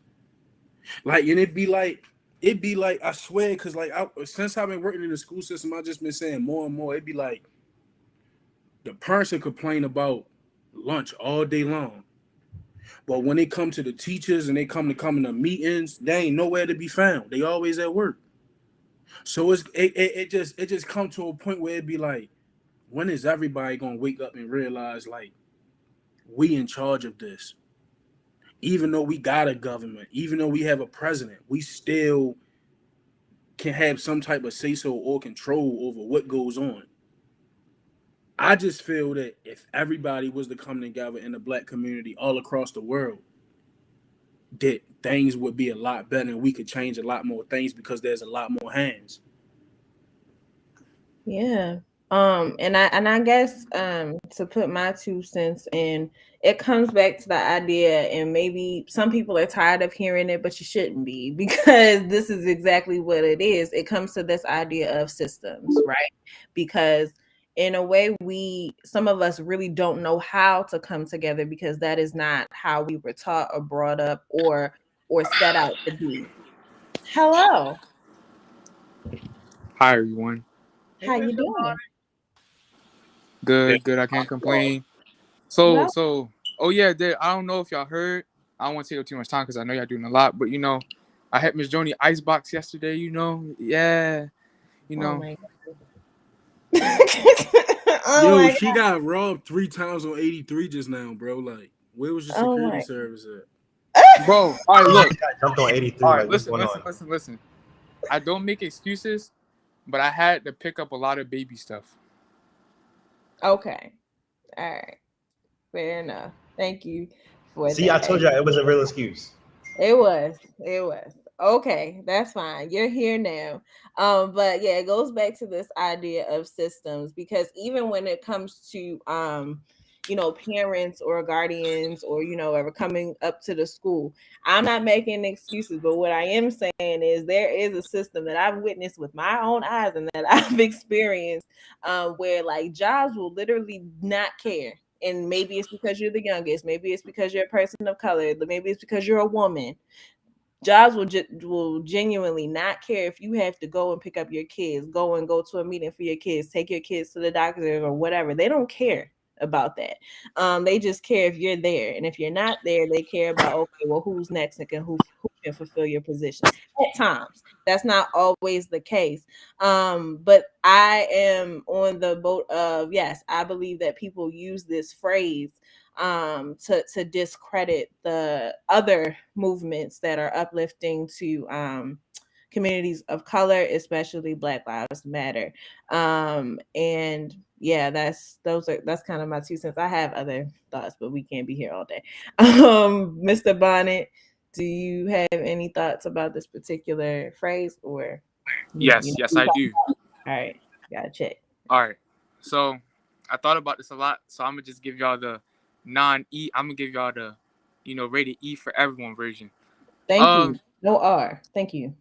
So to be honest, I feel like that when people say all lives matter, like Miss Mo said, y'all, I feel like they're discouraging like everyone else, especially like when the Black Lives Matter movement was like, I mean, it's big now, but like when it was like, well, like when it started uprising, it just felt like whenever people would say that, it like I don't know how to explain it, but it just felt like there was just like they didn't understand or they was just pushing off like what the black community was going through. Like I'm not saying that everyone doesn't like not every race doesn't go through something, but it's like me personally, I feel like that like us as like black people and as a community go through like a little bit, not eat like if even a lot more than most other races because and like it started with us in a way. In a way, it started with us, and the fact that like it's still going on, it kind of does go to show that Black Lives Matter is it has more of a reason, but it's just I don't get why people say that. Say all lives matter. It does, but I feel like Black Lives Matter just got more of a background. Most definitely. Once they go ahead. Can I ask a question? Just real quick. Yeah. Do you feel like we live in a time now where blacks can start to own our own things, whether it's in music, whether it's in movies, whether it's in healthcare, whether it's in anything, community? Do you think that as a black community in today's time that we have the power enough to start our own everything if we wanted to? Because I believe that we could. It's just all about using your mind. So back then it was we were slaves and we were kept contained. No one would teach us how to read and write. But now it's like we live in a generation where there's nothing but history in these books. And you can learn about anything from a book. So I just want to know, like, do y'all think that if it was much more people using their brain instead of working with their body, as Ms. Joni said, if we was working with our minds more, that some things could turn around and we could actually start to look like that we was the leader of certain things, if that makes sense. Go ahead, Miss Bonnet. Thank you, I would Miss. say yes, cause I was thinking I had a session, well not a session, but I had a lesson about this like the day before yesterday at the rec. I would say yes because I feel as though is that if us black people as a community like really come together and just like stop like pushing each other off or just like killing off each other and all that. I feel like if we really come together, I feel like in all we're strong. Like we could build more, like build a whole city. Like there's a lot of talented youth, like a lot of talented youth, a lot of like there's a lot of young black creators out there that isn't getting recognized because they probably feel like that what they're doing, like based off of where they come from, that their ideas wouldn't make a difference. So I feel like if we really came together, put all our ideas at once and just like trusted the process, like I say as usual, and we like use our color as not really a weapon, but morally like for a change. Like what I'm trying to say is like I feel like if we come together, not only will we make a difference, but it would be like a big uprising for us in terms of businesses and stuff like that.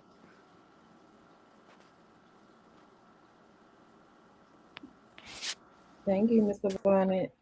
Any other thoughts about one takes question? Go ahead, Don. It's not necessarily to the question, but I wanted to touch on something I saw London and Kamar say in the chat.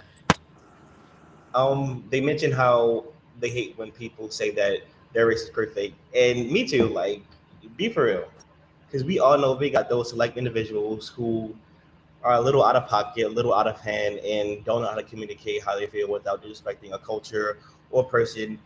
And I wanted to say something else. Who was it? Who was it? Come back to me after Shane. For the question, yeah, I think we can do it, but it's not going to happen no time soon because the way that we are now. Go ahead, Don. Thank you, Shane. Oh, India asks when what is perfect. I was just quoting what Kamar London said. I hate when people say when their race is perfect, like all black people are perfect, all Asian people are perfect, all Hispanic people are perfect. And it's like, be for real. But what I wanted to say is like I love what London said, like our spots can be the center of it. And I love how we have difficult conversations like this that do bring out such emotions because I'm sorry. I'm going to talk in the comments, but these conversations are well needed and they do help us when it comes to expressing how we feel and getting to the solution. So like I love how we are able to create this safe space for many people to express how they feel, which is like one of the reasons why I still heart smile because like we basically cousins now twice removed. But yeah.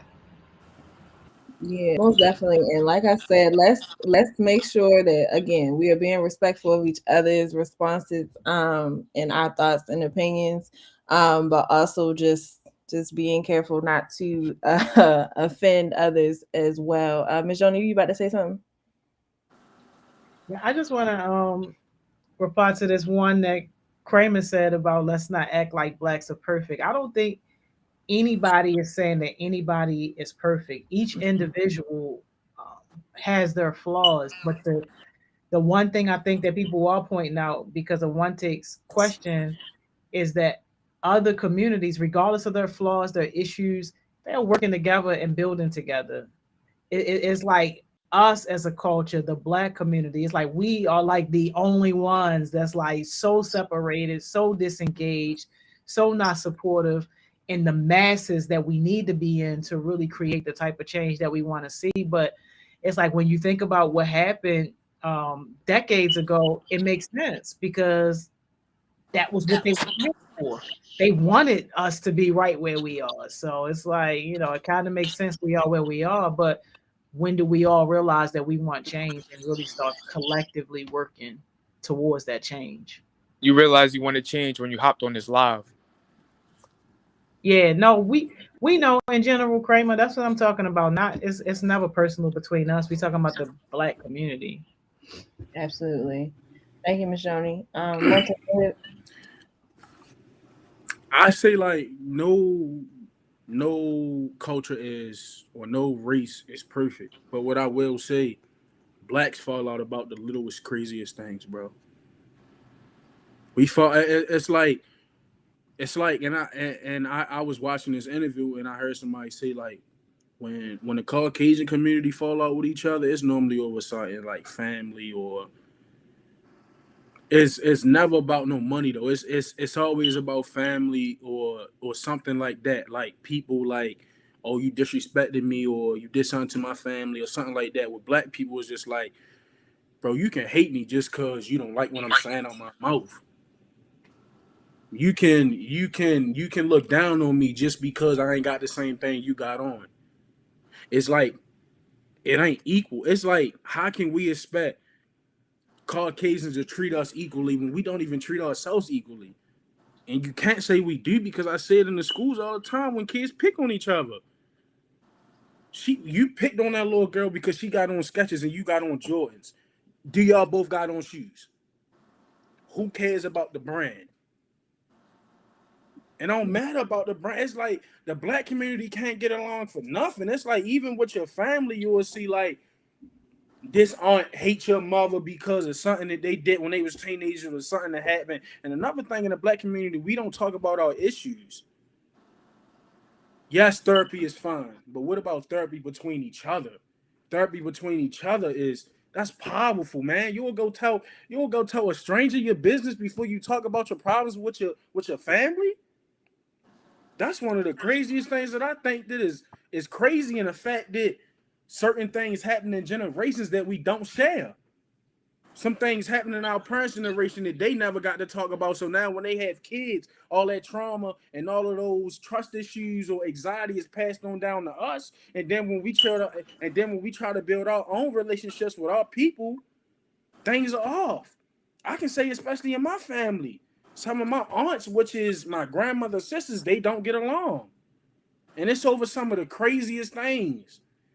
And then people just keep things built up. So it's like we blame every other community. We blame Buddy for having all the 7-Elevens. You know what they did? They was tired of being broke in their country. They seen an opportunity to get some more, and they came to another country and built a foundation. All right. Thank you. Want to say, listen, this is a conversation that um it definitely gets heated. It definitely gets to a place where you kind of stand in it and maybe you don't agree with what everybody is saying. However, it is good to get different perspectives. What I would say is and encourage, if you are black, if you are a person of color, to do is to reflect and think about the choices that you make in your thought process. I am sorry, and I don't know if people have even said this to you before, but I'm going to say this to you. I am sorry that this is the way that things are. I am sorry that this is the way that we have to navigate life. I am sorry that this is the way that you are growing up or experiencing things or just perceiving things. I am so, so, so sorry. But what I am saying to you is take it, know your history, know how things got here. And if you know how things got here, then you can actively work against those things that were put in place to tear you down. Um, and people may say that all the time. Don't take that lightly. Oh, know your history, know how you got here, whatever. Do not take that lightly because you have to know in order to strategically attack the things that are working against you.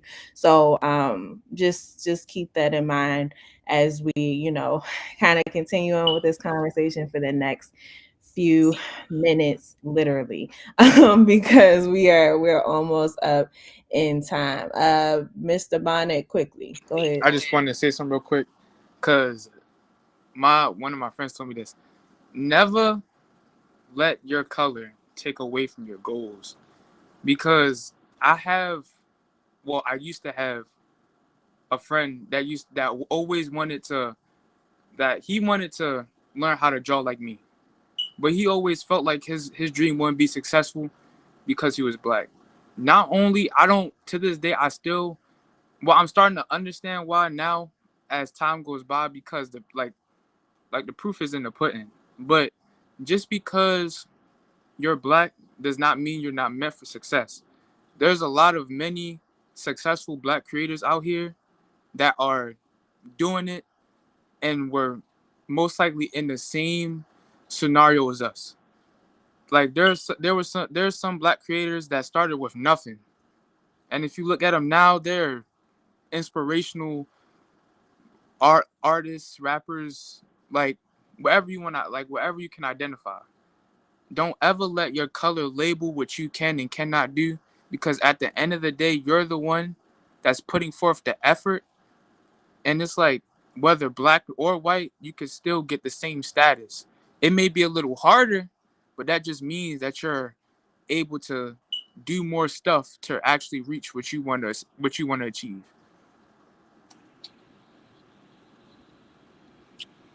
Okay, I want to say it quickly. Go ahead.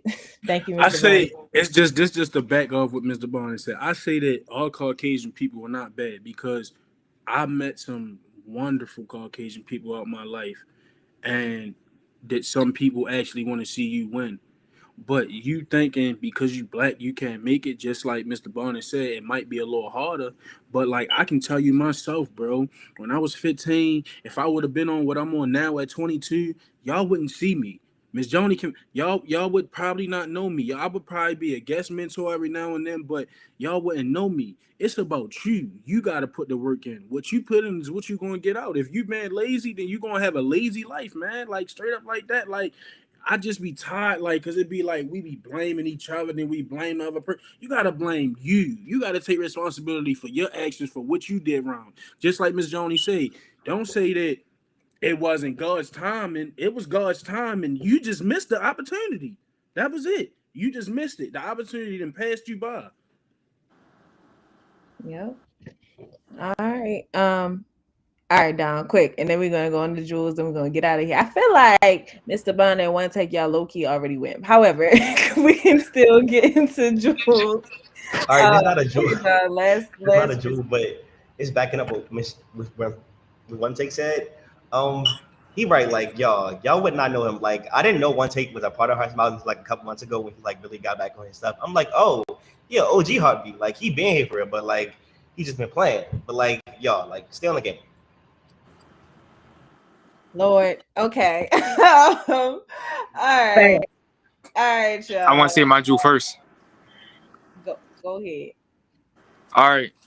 Like I said, even though I probably said tens of thousands, but listen, if you will have a goal, follow it. I don't want to hear no excuses saying I can't do this, I can't do that. People saying, "Oh, this." No, the more excuses you make, the more you're telling yourself you can't do it. You can do it. You just gotta embrace it. That's all. That's my jewel. Thank you, Mr. Bonnet. Who's next? LOL. Who's next? I don't think nobody got a jewel. I mean, Well, they don't have a choice. I got a jewel. Oh, say you go. Okay, so change is never a matter of an ability. It's always a matter of motivation. Like motivate yourself. Let people motivate you, so you can create change. Real. My jewel is get comfortable with talking about how you feel. It doesn't have to necessarily be towards other people at first. It can be you talking to yourself. Like I be hearing someone talking to himself. I'm like, what you talking about? But it's okay to talk to yourself. Like me personally, I'm gonna have that conversation, and it's gonna be real because real understand real. So yeah. Man, stay focused, and just stay consistent. And I say that because like I seen Gemma get up here this week. I believe I seen Cam get up here this week, and I know Coach Johnson got up here this week and was just talking about my social media and just because it's so positive. And I just been in the loop. I just been not locked in. So just keep it real with yourself. Just like Don said, it's definitely okay to talk to yourself, but stay focused and stay consistent because when you think no one is watching, somebody is always watching. Integrity first. That's what Jersey C said. But yeah. All right. Okay. Mine is I guess it's three things wrapped into one. Be understanding, be patient, and be uplifting towards one another. Have these hard conversations, y'all, even if they are uncomfortable, if they do make you cringe, if they do make you feel however you feel. We're gonna do our best to get to a better place all together, right? So let's just go ahead and do what we can and do what we know how to do. All right, Miss Joni, we're on time. We were ready to start. Thank Oh, you. Miss Joni, can I shout out my page? Real Oh my quick. god. Oh my god. All right, Yo, real 2 quick. seconds, yo. All right. So if any of y'all ever need an edit done, One, two. if y'all ever need an edit, just hit me up. I'm gonna get it done. Top notch. You already know I did Miss Joni's. Yeah, that was me. Kanji the Survivor, Mr. Bonnet, all that. But if you ever need me, my thing will be in the chat. Just hit me up. I will reply to you as fast as possible. All right, bet. See you. Done Wait, and wait, done. wait, Real wait, wait. quick. All right, two things. Kaya just dropped the jewel. You have to be comfortable being uncomfortable, and that's so real because if you're not gonna go nowhere. And also, I wanted to say, Ms. Mo, we continuing this tomorrow, right? Like we have to have a I part 3. listen. All right, see y'all. Maybe. See y'all Yeah. later. See y'all. Bye, yo. Bye. Yo, always bringing the heat, yo. Definitely a lot less ghetto than what we used to. But you know what, y'all? It's all good because this is what builds leadership, not the content, but like just the fact that you are able to have hard conversations. You're able to be in situations where you can agree with some people, disagree with other people, but still have the conversation. So, like, yo, thank y'all so much for rocking with us through that. Thank you, Miss Money Mo, for always like putting us in situations that challenge us to be leaders in different ways. So, like, yo, it's not a black or white thing. It's a you and you thing. So y'all know what time it is, yo. Go ahead, take your break, then take your lunch, and then we're gonna see y'all back here at 2 o'clock for the heartbeat situation. And y'all gonna like this one too. I see y'all back at 2.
Welcome back, welcome back, welcome back.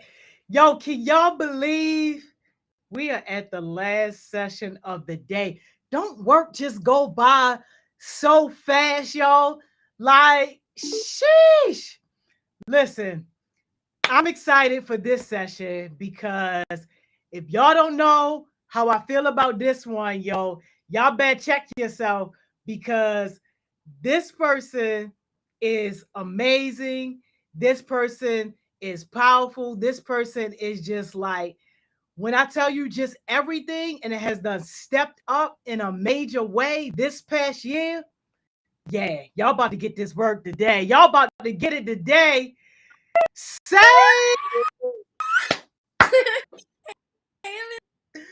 what's up? How you doing? Yo, bless. Can't complain at all, yo. I'm feeling in the chat. Visionary. I haven't. Oh, okay. Hey, yo. Hold up. Hey, yo. You supposed to have company on your session, yo? To be on here. Huh? Don's supposed to be on here. Oh, okay, bro. Hey, everyone. What's Y'all know up? me and Sam, we go way back. We like cousins, twice removed. You know that type of joint. Yeah, twice removed. Yeah, basically. That's basically how it Yo, goes. I love. Oh, this about to be super fire. I mean, it was already gonna be fire, but extra fire. Me duo. Don,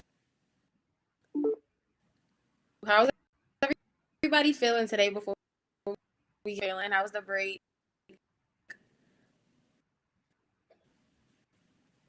Ooh. Oh, it's definitely coming up. Love it. We feel Let's okay. go. So to ask y'all a little starting question. With me and Miss Joni and so what makes you feel, what makes you put it? All right, before we answer, are you on Chrome or Safari? Yo. Wow. Thank No, you, John. like we need to hear like this greatness you gotta say, like Chrome or Safari. Which Yeah. one? Safari. Go on Chrome, download Chrome, and join the live from here. Because you're breaking up real bad. And we don't do that. It was that. I didn't know it was that. Yeah, just join Chrome. I'm gonna down for you, like, you know. All right. I got you. All right. Thank you, Dawn. Thank you, because I was scared. Miss Joni was just letting her go outside, like, come on now. But I was trying. I had to make sure it wasn't just me. Cause you know sometimes you be like, "Oh, is it just me?" Yeah. All right. So I'm gonna answer the question. What makes you feel inspired? You good, Saint? Yeah, it works. It works now. Let's go. Oh. Yes. Like, look at me. Let's give an engineer. You must have been. It's giving Tech Tuesdays, Miss Joni. Big Tech Tuesdays. All right. So I guess I'll answer the question first. The question is, what makes you feel inspired? Something that makes me feel inspired is my Heart Smiles family, because it's like, oh my God, they really doing these big things. They really out here, like they doing a thing. So it's like, I can do that too. It's like we basically cousins, second remove, you know. Yeah. All of us. What would I say makes me inspired? I think having people around me that are headed in the same direction as me. I think they inspire me. You know, y'all, it's really important that you hang around like-minded people. And I think also seeing new places inspires me for some reason, because it's like you just seeing different stuff. And it's like, you know, lets your creativity. I don't know, for some reason, it triggers my creativity. What about you, Miss Joni? Well, I'm definitely inspired by being able to see other people grow into their space. Like that is just so big for me. Yes. What about y'all in the chat? Somebody said my art improvement and progression as well as others' art makes me feel inspired. Yes. Yes. Art definitely makes me feel inspired. Y'all seen Gemma's paintings? I told them they better get We're one going before they can't afford it. to the art exhibit in August. Yes. Damn, real bad. Y'all can hit me, right? I don't know, Don. That's that Chrome. All right, no, because it was the AirPods, not too much. Y'all can hear me? We good? Yes. All right, good. I saw. I think Kirsten said. If it wasn't Kirsten, correct me. Kirsten said happiness, and I was like, yeah, like happiness can inspire you, but like I said earlier, don't make that your ultimate goal. But we still cousins. Like we still cousins. London said, "I'm inspired by nature, art, and other people's success." Yes. Don, you like being outdoors, or are you one of the mosquitoes get you outdoors? Y'all, I love outdoors so much. The allergies take me out every single time, like right now, but it's okay because one thing about me, I'm a witness that beauty. So it's like, yeah. Yeah. These are all really good answers. It's really important that we stay inspired and stay motivated. Because I think when I'm inspired, it makes me want to do a lot. It makes me want to be productive. Like, yeah. Hey, yo, I literally just posted a video of me going on my daily walk. Like, click me out. Don't have something to you know. Daily walk. Daily walk. I had a daily sprint, yo. I ran from my class today. Yo, she ran from the class to here. Yo, bye, yo. You want to go to the next slide, Dawn? Yeah.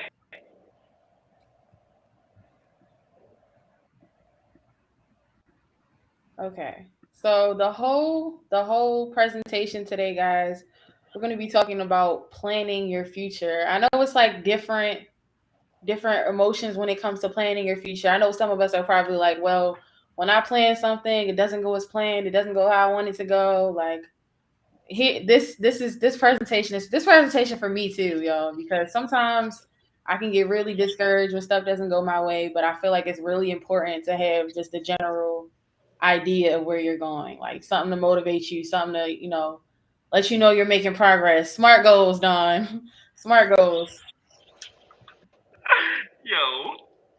All right, let's get it started, Don. So why do we think it's important that we plan our future? What do y'all think in the chat? Me personally? Mm-hmm. I'm so sorry. Me personally takes me out. But I think it's important to plan your future because you don't want to be lost when you're like in your 30s, like Johnny always said. You don't want to be a broke bum. Like, seriously, I don't know. Like, it never gave behind register. But you don't want to be stuck in a place you don't know how to get out of. That makes sense? Yes. Y'all with me? Yeah. Yes. Person, we basically cousins, but still a bit. You and his cousins is taking me out. But for me, I think it's really important that you plan what you're going to do, because it's like, for me, it gives me motivation, because it's like, okay, this is where I want to be, and this is the steps I'm going to take to get there. So when I see myself like falling off a track, it's like, okay, this is not going to get me where I want to be. So I think for me, it's that motivational part that really does it for me. What about y'all? Miss Joni? Yeah, Miss Joni, what about Miss Joni? She always planning ahead. She got something in March, and we still here. No. Listen, we already talk about 2024. I mean, but for this particular topic, I just think the simple thing is that you want to have some type of roadmap, like something that is flexible and fluid, so it can change as your ideas change and as you want to do things. But like, you don't want to be one of those people that just blow in the wind, because if you're one of those people, then you just go where the world wants you to go and not necessarily where you want to go. So I've just always been big on ownership of your future. Don, what was the quote from Saint on Saint Vision? Yo, the one quote, out of sight, out of mind. Hold on, what did Miss Joni go after the life you want, or you're gonna settle for the life that you get? Because we live by that. We live by that. Yo, when I say Saint on Saint Vision has got me through so much, the one quote, like, I'm gonna have this on my headstone or my little jar if I get cremated, but out of sight, out of mind. Like, yo, that's so real. Like, literally, like this one time I was walking in the hallways of Poly, and this girl was talking to her friend. She was like, "Yeah, but I don't know. Yeah." I'm like, "Yeah, like don't worry about it. I just say out of mind." She's like, "Yeah, you give me," and we became cousins instantly. So it's like it's nothing. Out of sight, out of mind. You don't see it. It's not there. It's not there. We're not You we're gotta, not you stress gotta. stuff that doesn't need to be stressed. We're gonna focus on what we need to focus on to get us where we need to be. Real. Real. Me and Don just be dropping jewels, y'all. That's what. Yo,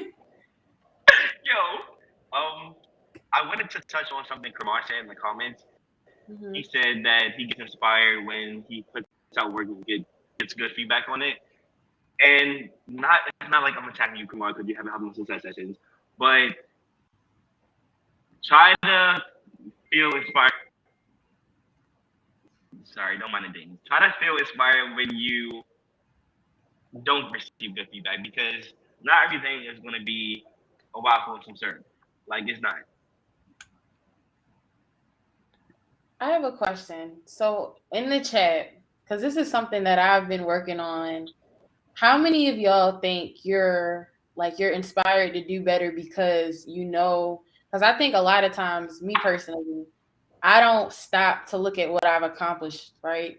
And I think what keeps me going and doing more is not the fact that I'm like, okay, I've accomplished so much. It's the fact that I'm like, okay, like maybe it's always more for me to do. Like I'm not doing enough, and I think I could be really hard on myself. But I think the right way to do it is to like look back on your accomplishments and be like, okay, this is what I'm capable of. Like this is going to fuel me into the next thing. So how many of y'all think you're fueled by what you've accomplished or you're fueled by always feeling like you could do more? Which one do you think you are? Which scale? Cause me, I'm working on it for me to be fueled by what I've accomplished because a lot of times it's like, I'm hard on myself. I'm not doing enough. I need to do more. Like, yeah. And that's why I get burnt out. Exactly, Bree. Exactly. What about you, Don? What kind of person? Tell me what y'all think y'all learn in the chat. Um, I think I'm more of a. I like to like look back on things I've done to inspire me. 'Cause, like I know sometimes the inspiration and motivation don't be there. Mhm. So when it comes to like certain things, like certain projects I'm on, I'm like, oh yeah, I did that. And sometimes I like to one thing I did do like last year, what I did, I like took pictures like almost every day to see like how I grew with my self-care and self-love journey. Because it was a hard thing that I had to come to terms with. And now look at me, like I'm flyer. I'm hitting the eyeliner every day and I'm just real. So it's like when you take a second to look back on things you've done and how far you've come, it's like almost like a happy tear moment. Yes. Cause it's like sometimes it's like you used to pray and be like, this is the situation I want to be in. And like the whole time you're in that situation, you don't even realize it. But as human beings, I think once we in a situation, it's like we always want more. And it's good. Like, if you just satisfied with life, what are you gonna do, But like we do need to sit back and look at the accomplishments that we've made and give ourselves grace. That's what I've been working on, Dawn. Giving myself grace because we're all human, like somebody just said in the chat. We are all human. That was the truth, I'm not gonna lie. So I got a question for all of us. So what's one goal that you have for the near future? Let's say by the end of the year. That's a great question. I wasn't expecting that question. Miss Joni? All right. Before I say my answer to this one, let me just touch on real quick about getting burnt out. Y'all got to manage your schedule better. Like you have to, Breezy, manage your schedule. And your schedule shouldn't only be work things. Your schedule should build in the things you want to do with your family, the things you want to do with your friends, your self care, all that type of stuff. We, as professionals that are trying to achieve a high level of success, we always got to push ourselves to do more. And that's what helps us to continuously achieve things that we never thought possible. Impossible is always impossible until somebody proves that it's possible, but we'll never reach that if we don't prioritize and manage our schedule right. And then now it's like, yo, we burnt out when really we could have did 10 times more, but we burnt out because we spent our energy on the wrong things. We spent our time on the wrong things. So just be mindful about your schedules and stuff like that, because there's so much more to do. The goal that I have for the near future is to really have a situation where heartbeats are filling up more of these spots within Heart Smiles. So I love the adults that we are hiring on. All of our adult mentors are bangers. Would not trade them for anything. But I do absolutely want to see more heartbeats who are capable of taking on these roles and filling some of these roles that we need. Yes. Yes. I got mine now. Yeah. One of my goals that I've kind of been pushing off. I need an idea, y'all. Like, y'all, so many people. Oh my God! Like when we went to Miss Caitlin's vegetation research project, the manager front desk was like, "Oh yeah, you need an ID, you can't come in." And then when they had to put me under her name, that's so embarrassing. It's like, come on, get a grip. Don't. The ID is really crazy. Just go to the NBA. They hook you right up. Yeah. What about y'all in the chat? What are some goals y'all have?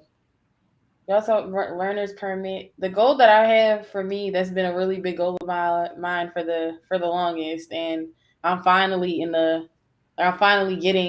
starting the steps to get there. So I wanted to get my real estate license by the end of the year, and I already started taking my 60-hour pre-course.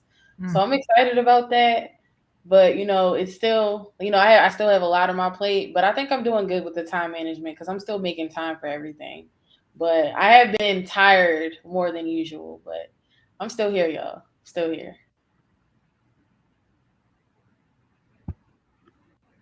A job that do something meaningful while you're in school.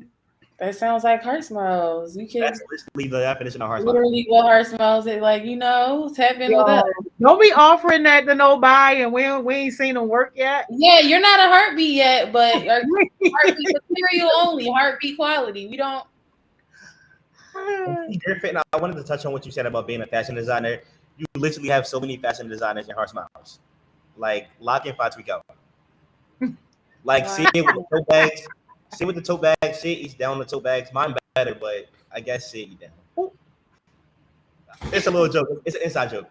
Upcycle dropping soon, y'all. I'm so excited. I'm so excited. I want a tote bag so bad. Yeah. Okay, so let me see some goals in the chat. You want to save a certain amount of money? You think you're good at saving, Dawn? That's a good question. I think I'm getting better with saving. At first, I was just spending money on everything, like anything and everything, like going out with friends when I was depressed instead of actually learning how to cope with my emotions. But now I'm getting better. I'm getting better at like not buying nonsense and stuff that I really don't need. So yeah. So let's move on to the next slide because that's tying right into it. So you see the cool little waves in the back, y'all. PowerPoint really icy, but that's that Canva. That's that Canva. Canva, don't play. So let's talk about some of the ways that we can plan our future. I wanted to put one on here. Do you use a planner, Dawn? I know it says you can write stuff down, but not necessarily. But planners, are you a planner kind of person, Dawn? I'm actually not a planner kind of person. Really? I'm not. Like you would think I am, but yeah, I'm more of a reminder, alarm, and calendar kind of person. I have become a reminder person. A to-do list person. Really put me a remind. Like that's one thing she got. It's like, how do y'all tell me how you guys stay organized in the chat? Me, it's become the reminders list because I make my to-do list the night before, and as the day go by, it's like I check it off, and it's connected. So I be in class and I see it, and it's like, okay, this is what I got to do today, and it's just so pleasing when you check it off, and it makes you want to do more. It's like I'm being productive.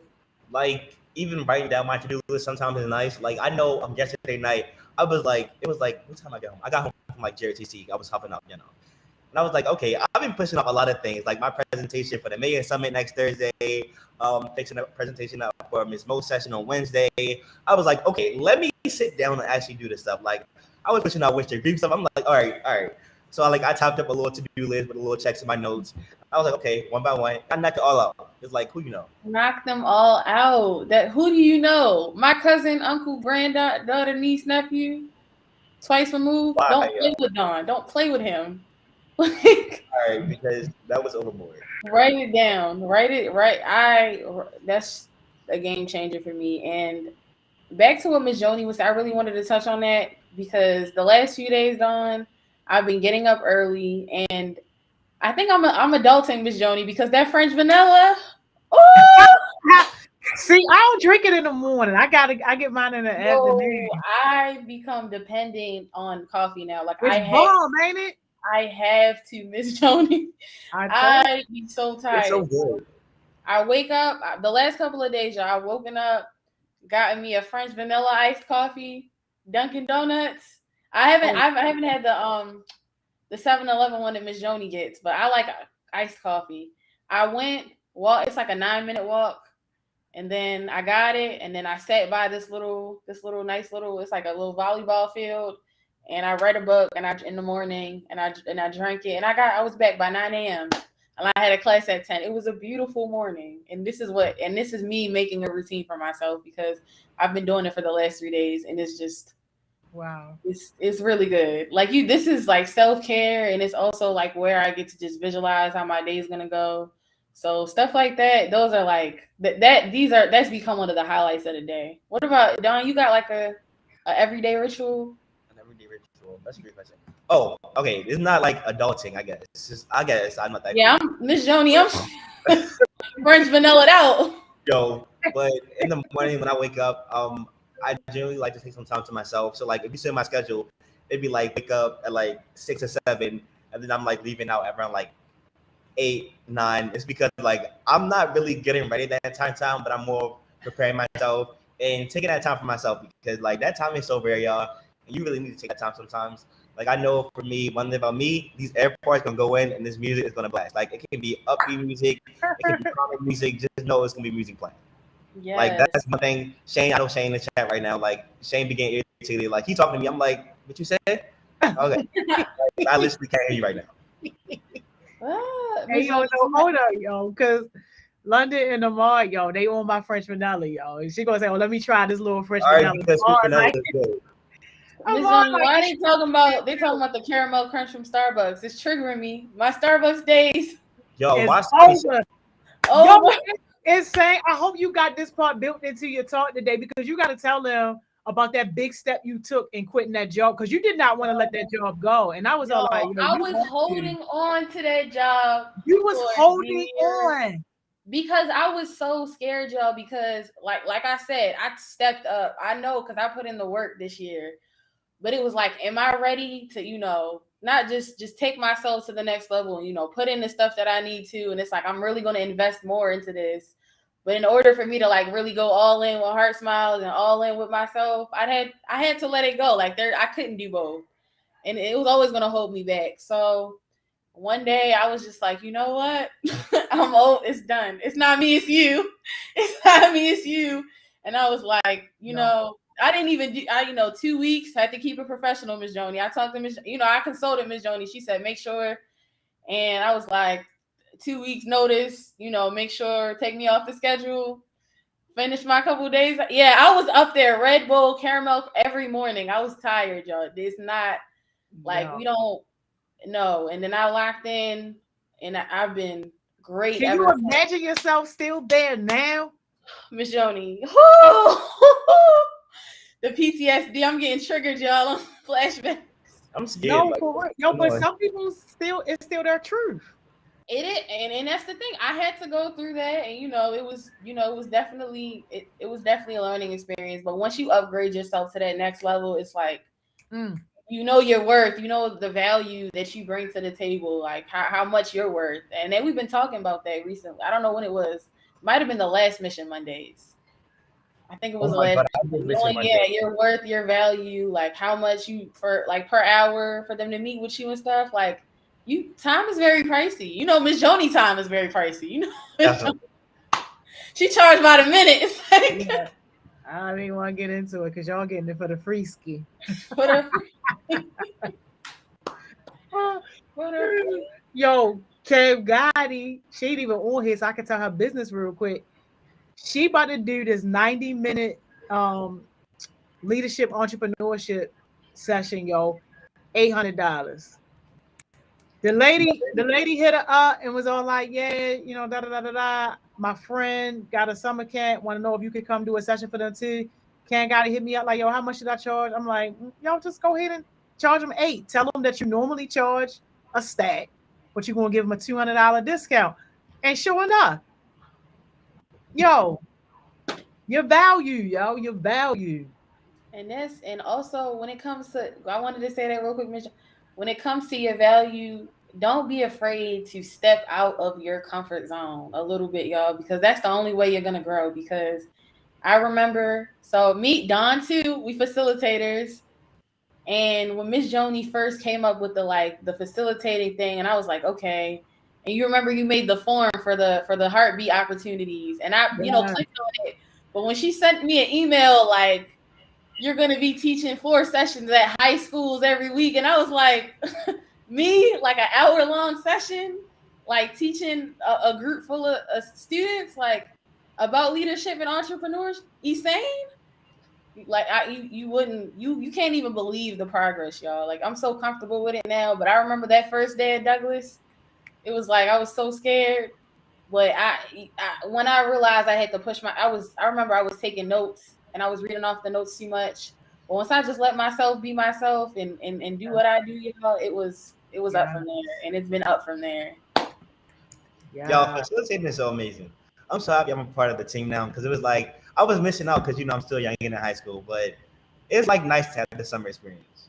Yeah, it was. I remember when Don was on the outside looking in, he was in the chat like, "I want to be a facilitator," and he never hit us up. And then he locked in or he tweaked out, and I like that. I like he's been locked in since, y'all. I remember he used to be in the chat. I want to join. I want to join. I'm like, he all talk, y'all. All right, right. because not too much. I didn't know I could join. Okay, but back to when it comes to us planning our future. So we said writing it down, planning it. One thing I did want to talk about, when this also can come with writing it down, but SMART goals. We talk a lot about this in the leadership and the entrepreneurship sessions. SMART goals. Our goals need to be specific, measurable, attainable, relevant, and time based. So we're going to go into detail a little bit with those because this is like key to all your goals. It's not like, say for instance, you want to be in the gym, you want to lose some weight. Like your goal cannot be, I want to go to the gym and I want to lose some weight. You going to have to give us a little bit more than that, or you're probably not going to lose that weight no time soon. You got to be specific with, I want to lose 10 pounds by this amount of time, and this is how I'm gonna do that by going to the gym 3 times a week. It's not no broad like I just want to be healthier. What are we gonna do with that? How are you gonna know when you're making progress with that? Don, you got any SMART goals that you have right now for yourself? I don't have any SMART goals specifically, but I know when it comes to the school year in JRTC, we actually do use SMART goals a lot. I think I was introduced to SMART goals via JRTC, which is like a good thing. And what they do, they like let us know about all these opportunities they have, like after school stuff. Like we have participate in the chess club. We have different like things like archery, drilling. But like they let it be known that we're students before anything, which is like a good thing. And they help us with creating goals for our academic year. It's like the first quarter, I'm like, okay, I want to get 89 or above in all my classes. And then we go through like how are we going to actually do that. They give us like acronyms. They give us different, I forgot what they call it, but yeah. So it's like helpful to have a SMART goal. Why do you tell me always stop? But it's helpful to have like a SMART goal on deck. But I also with the I want to touch a little bit on the law of attraction. When it comes to that, you guys, it's just like what you say to yourselves and what you're speaking into the world. Like I remember I was talking to Elder and I had said something and I was like, well, this situation messed me up a little bit. And she was like, no, it didn't. Don't say that because look at you now. And you don't seem much messed up to me. So don't say stuff like that, because even it's not true, but you're throwing that out into the world, and we don't want any of that out there. So speak stuff into existence. Like, today I'm gonna have a good day. If you go in, I'm today might be a terrible day, then it's probably gonna be a terrible day. It's probably gonna be a terrible day. You gotta come in there with your mindset that this is what I want, and then that's what you're gonna get. Like, that's what, if that's all you're expecting, nothing more, nothing less, then that's what you're gonna get from it. And yo, that's so real, because like I know sometimes, like when I used to be in my manifestation stage. I mean, I'm still in that stage, but I used to be like, oh my god, I just feel like something can go wrong. Why it went horrible? Like I almost lost it, but Yeah. I'm happy I'm out of that stage. All right, we can go to the next slide. So before we ask this question, before from the question that we asked, what's one goal that you have set for yourself by the end of the year? I've seen a lot of people say they wanted to get their permit, want to get their license. So when you say that, what's going to be the first step to reaching the goal you mentioned? Go ahead, Don. I was about to go first, but go ahead, Don. Go ahead. The first step to getting my ID would be actually set an appointment. Like, I know I'm talking to my mom right now. It'd be like trying to like compare schedules for August to see like which one works best. Yeah. Set that appointment, Don. Make that phone call. Go on the website. Do what you need to do and take the test. Miss Joni, what about you? Do you, with the goal that you mentioned, what goal that you had for the end by the end of the year? Oh man, there's so many of them. And see, the thing about me is like, I got to make sure that my goals are done before time. So I had a goal to hire on an executive assistant before October 1. I just got hired on last week. I had a goal to have Thriving Thursdays transition over by September 1. Today is about to be the first day of that official transition. So, so thinking about a goal for the end of the year,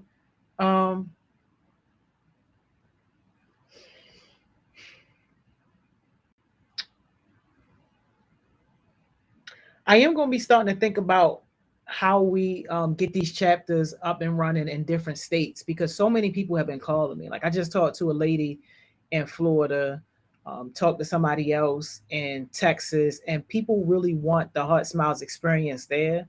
And it just hasn't been something that I've been extremely comfortable with, because I'm all like, nah, like if Heart Smiles name going to be on it, it really has to be like the Heart Smiles culture and the Heart Smiles way.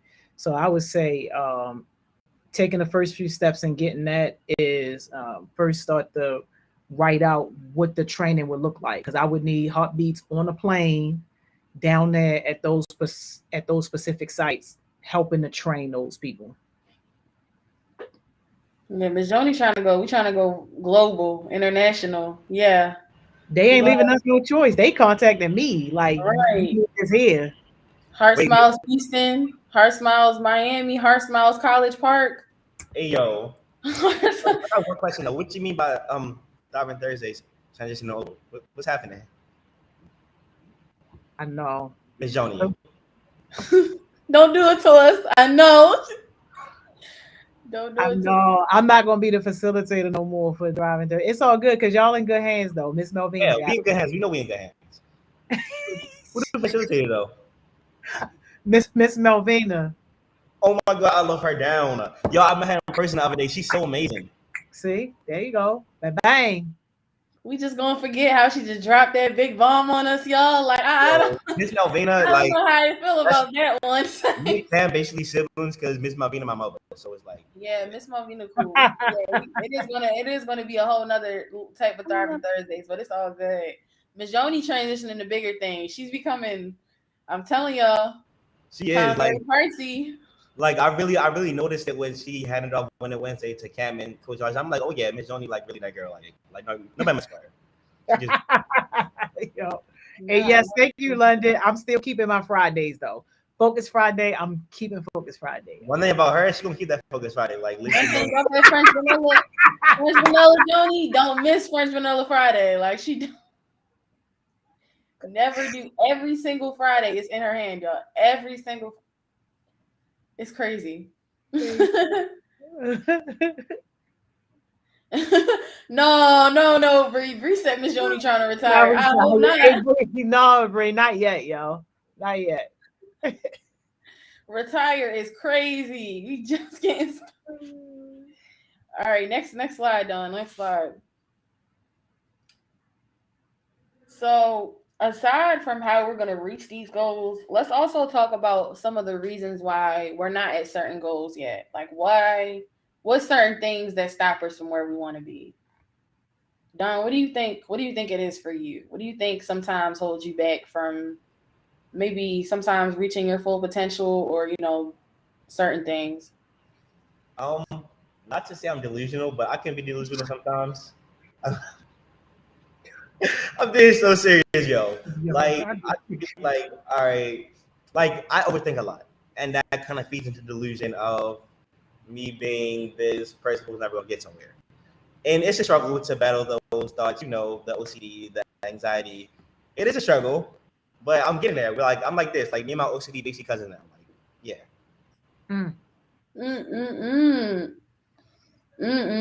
I think I'm gonna tie into the bullet because these are the top three for me. Like, even though I think number one is myself when it comes to stopping me from getting where I want to be. I think sometimes I can doubt myself or not even doubt myself. Sometimes I'm too hard on myself, and that doesn't help with the progression because it's like nothing's perfect.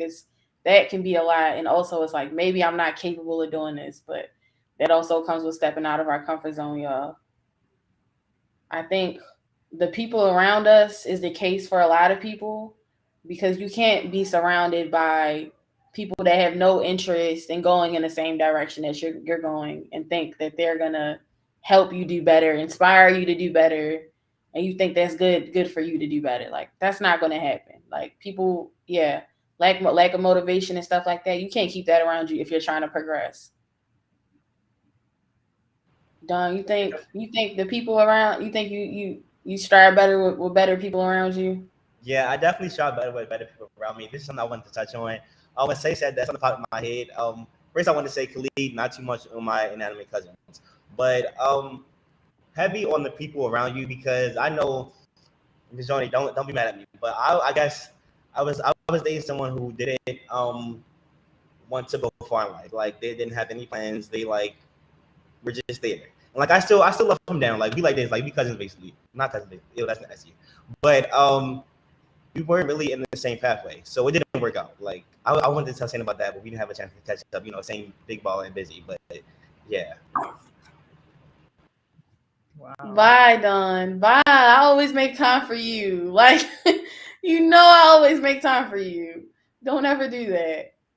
And speaking of making time, like, that's also one of the things. Thinking it's not the right time. Like, there are some people, we've talked about this before, Ms. Joni. Like, there are people that like brainstorm the whole process and never like make nothing happen. Like, thinking it's not the right time. Like, done had this plan in the works for 10 years. Nothing, not even one execution phase has hit yet. So don't ever say it's never going to be the right time. Like, nothing's ever going to be perfect. You have to start somewhere. You just have to start somewhere. But it's people that just all day, every day, like, yeah, it's coming soon, will come in theaters near you. Never, ever, ever get there. Never in them theaters, never. It's not there. Yeah, and like to add on to what London said, yeah, it's not gonna work out. I'm telling you from experience. It's just it's not. Yeah, the dealing with people that don't have aspirations as big as yours is definitely not gonna work out. Yeah. Absolutely not. What are y'all talking about food for? Why y'all talking about? We just came off lunch. Okay. Like, we just came from lunch break. Come on. Get a grip. Not too much. Like, done. Yeah, dealing exactly. Surround yourself by better people. Let's do the next slide because I have a question for everybody. So from the stuff we just talked about, what do you think is stopping you guys from reaching your goals? What you think is what's stopping you from reaching your goals? Don, you got something stopping you? Um, I don't know. Actually, I think it's like a mixture of like myself Mm-hmm. and like some people around me. But like I'm getting better, but like cutting them off, block and delete. Like one thing about me, I'm gonna hit that block button. But yeah, it can be a struggle sometimes. But I am getting better with actually reaching my goals and actually getting to where I want to be in life, with actually having the courage to take that first step. Bree said, I get in my way a lot and I also procrastinate. Procrastination can be crazy. It can be literally somebody's downfall. It's the procrastination. I've seen a lot of discipline in the chat. How do you Miss Joni, how did you build your discipline? How do you because that's a lot of I'm seeing a lot of discipline in the chat. Yeah, well, for me, I mean, just because I'm just a commitment type person. If I'm saying I'm going to do it, it don't matter. Chop my leg off. If I said I'm going to walk across the street, I'm going to walk across the street with that one leg. So, like for me, it's just always been this heavy sense of commitment, and then just like responsibility to myself. So, what you had on the screen, what Dawn and Dawn had on the screen right before this, that's the reason why I don't coach adults, because I was charging adults $500 to sit with them for 30 minutes to work on their goals. But to me, yeah, I could continue to take your money, but you keep allowing all these other things to get in your way when, like, come on now, we're older. We really don't have time like that now. We either going to do it now or never. So, but I mean, you just got to have that commitment. I think commitment will push your discipline along. Yeah, the commitment. Yeah, Miss Joni, the one leg. Y'all know me. When I had the crutches, one leg. Oh, I'm gonna walk that street. And you was in there. Yo, I was in there. Same walking across the stage limping, like yo. One leg. Stitches in all, yo. And I'm not encouraging people to do that. But like, yo, when you talk about the 1% of people that are successful, like stuff like that puts you in that 1% category, while everybody else sitting around talking about Popeye sandwiches and Chipotle bowls and stuff like that. But yeah. Well, I see dragging him in the comments. Bye, yo. No, I'm not even going to do it, yo, because again, what we talking about discipline. It takes a healthy amount of discipline to be able to be present for these type of conversations, like fully present. But I'm not even mad because we've been gone, we 2 weeks now, and everybody been pretty cool. So this like the first day that, so I'm like, all right, yeah, whatever. We keeping note of who though, who here and who not here. Yeah. Because I've been seeing a lot of Chipotle sandwich. We're not doing that today. Listen, let them go, yo. 1%. We in 1%. 1%. Yep. And y'all won't be mad at me when I tell y'all we only gonna have like 3 heartbeats come out of this situation. I know what I'm talking about. 1%, one leg, one heartbeat. Done. Listen. It's hard to operate at this caliber, yo. It's hard. Done and done. Next, let's get into the next slide, y'all. You know, y'all only got like 50 2 seconds. minutes left. Yep. So we got this, and then that's pretty much the last part. So I got a little would you rather for everybody. So would you rather complete one of your goals to its maximum potential, or complete like multiple goals, just average, like you did your job, nothing more, nothing less. It was just ordinary. How you feeling, Don? What you thinking about that? That's a great question. When it comes to completing goals, I mean, if you clean like average, it's boring. Like sometimes the average isn't really completing the goal. If you really think about it, it's kind of accepting defeat. So like with the one goal to its maximum potential, like it really it's going to do it for me every time. But I would try to strive for multiple goals to their maximum potential. I'm like defining the answer, breaking the rules, but who cares? Yeah. I said A or B, said C. No. C. Yeah. I'm seeing a lot of maximum potential. There is no right or wrong answer, but me personally, I would like to complete my goals to 110% every single time. Nothing more, nothing less. Ms. Joni? It depends on what it is. Something that's high priority, got to complete it to maximum potential. Something that's average, if I'm even going to touch it myself, all right. But most times I'm going to delegate that. Yeah. Yeah. You Sorry, y'all. know, Y'all out of time. yeah, we out of time, y'all. I'm We sorry. out of time. She always do. We never. It's never enough time. We supposed I to go know. till 4 2 p.m. seconds on y'all jewels, y'all. We gotta go. All right. Yeah. Jewel. Let's Jewel. Don. All right, my jewel was actually a quote from me saying, "Out of sight, out of mind." It's just real. Wait, Shane, we can't hear you. I'm Hear you just. Oh, I'm sorry, y'all. Just. I think for me, it's surround yourself with the right people, the right things that are going to get you where you need to be. Because if you don't do that, you're not gonna get anywhere. Yes.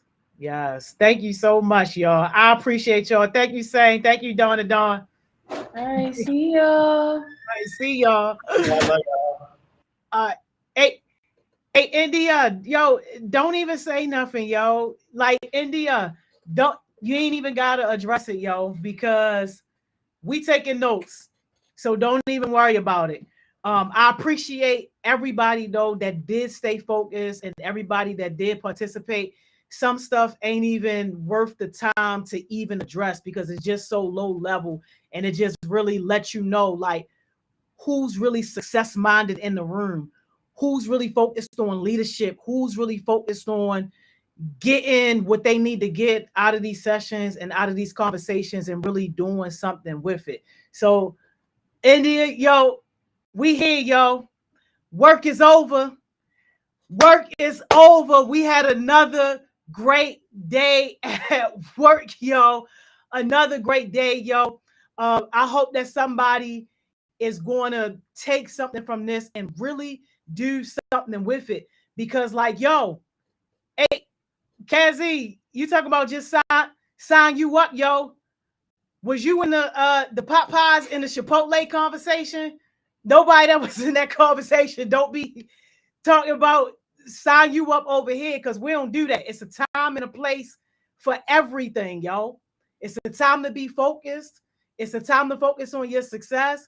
And like, yo, it's a time to go ahead and, do whatever it is you're going to do with your friends. Don't be talking about sign you up, yo, and you in the wrong conversation, yo.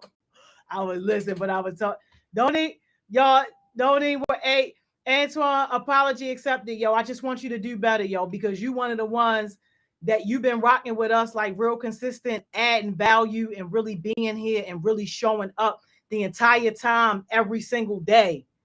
Every single day, yo. Like you was here, and now you just clocked out on us, Antoine. Listen, Antoine, you an eagle now, yo. You an eagle now. When you're flying, when eagles are flying, we ain't got time to be worrying about what's down there and what they doing, yo, because we flying, yo. You too, Kramer. Ain't no you love, no both conversations, yo.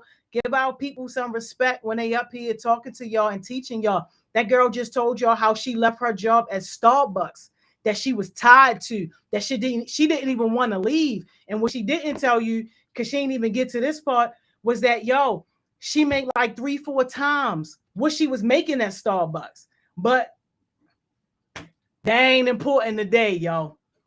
That ain't important today, though. All right, Antoine, I'm going to hold you to it, yo. Casey, thank you. We loved it as well. Y'all already know what I'm about to say, yo. Y'all already know what time it is. Go be productive, yo. Go be productive. I know we about to get off of here. Success Sessions is done for the day, but yo, this should not be ending your day, yo. This should be starting a day. This is where your day starts. This is where you say, all right, I'm about to take some of this knowledge. I'm about to take some of these jewels. I'm about to take something from somewhere and actually put it towards my version of success. I'm going to actually focus on my goals. So many things going to be trying to get your attention. Y'all know why advertisers get paid so much, yo, for a 30-second spot? Because they understand the value of your attention. They know that if they can get your attention for at least 30 seconds, 15 seconds, that they going to make money off of you. Stop letting other people make money off of you. Yo, make money off of yourself. You decide what you're going to focus your attention on. Focus your attention on your goals, on your version of success. And yo, if you ain't got no goals, that's a way bigger problem. Don't hit me up if you ain't got no goals, yo. If you ain't got no goals, hit up any of these heartbeats, yo, and let them help you create some goals. Don't be talking about what you ain't got and who ain't supporting you or none of that. Yo, focus on where you are with what you have. And yes, absolutely, Dawn the Dawn. Yo, Thriving Thursdays right here, 6 o'clock. But if we don't see y'all there, then we'll see y'all tomorrow. Y'all already know, yo, 10 o'clock. All right, I'm out of here, y'all.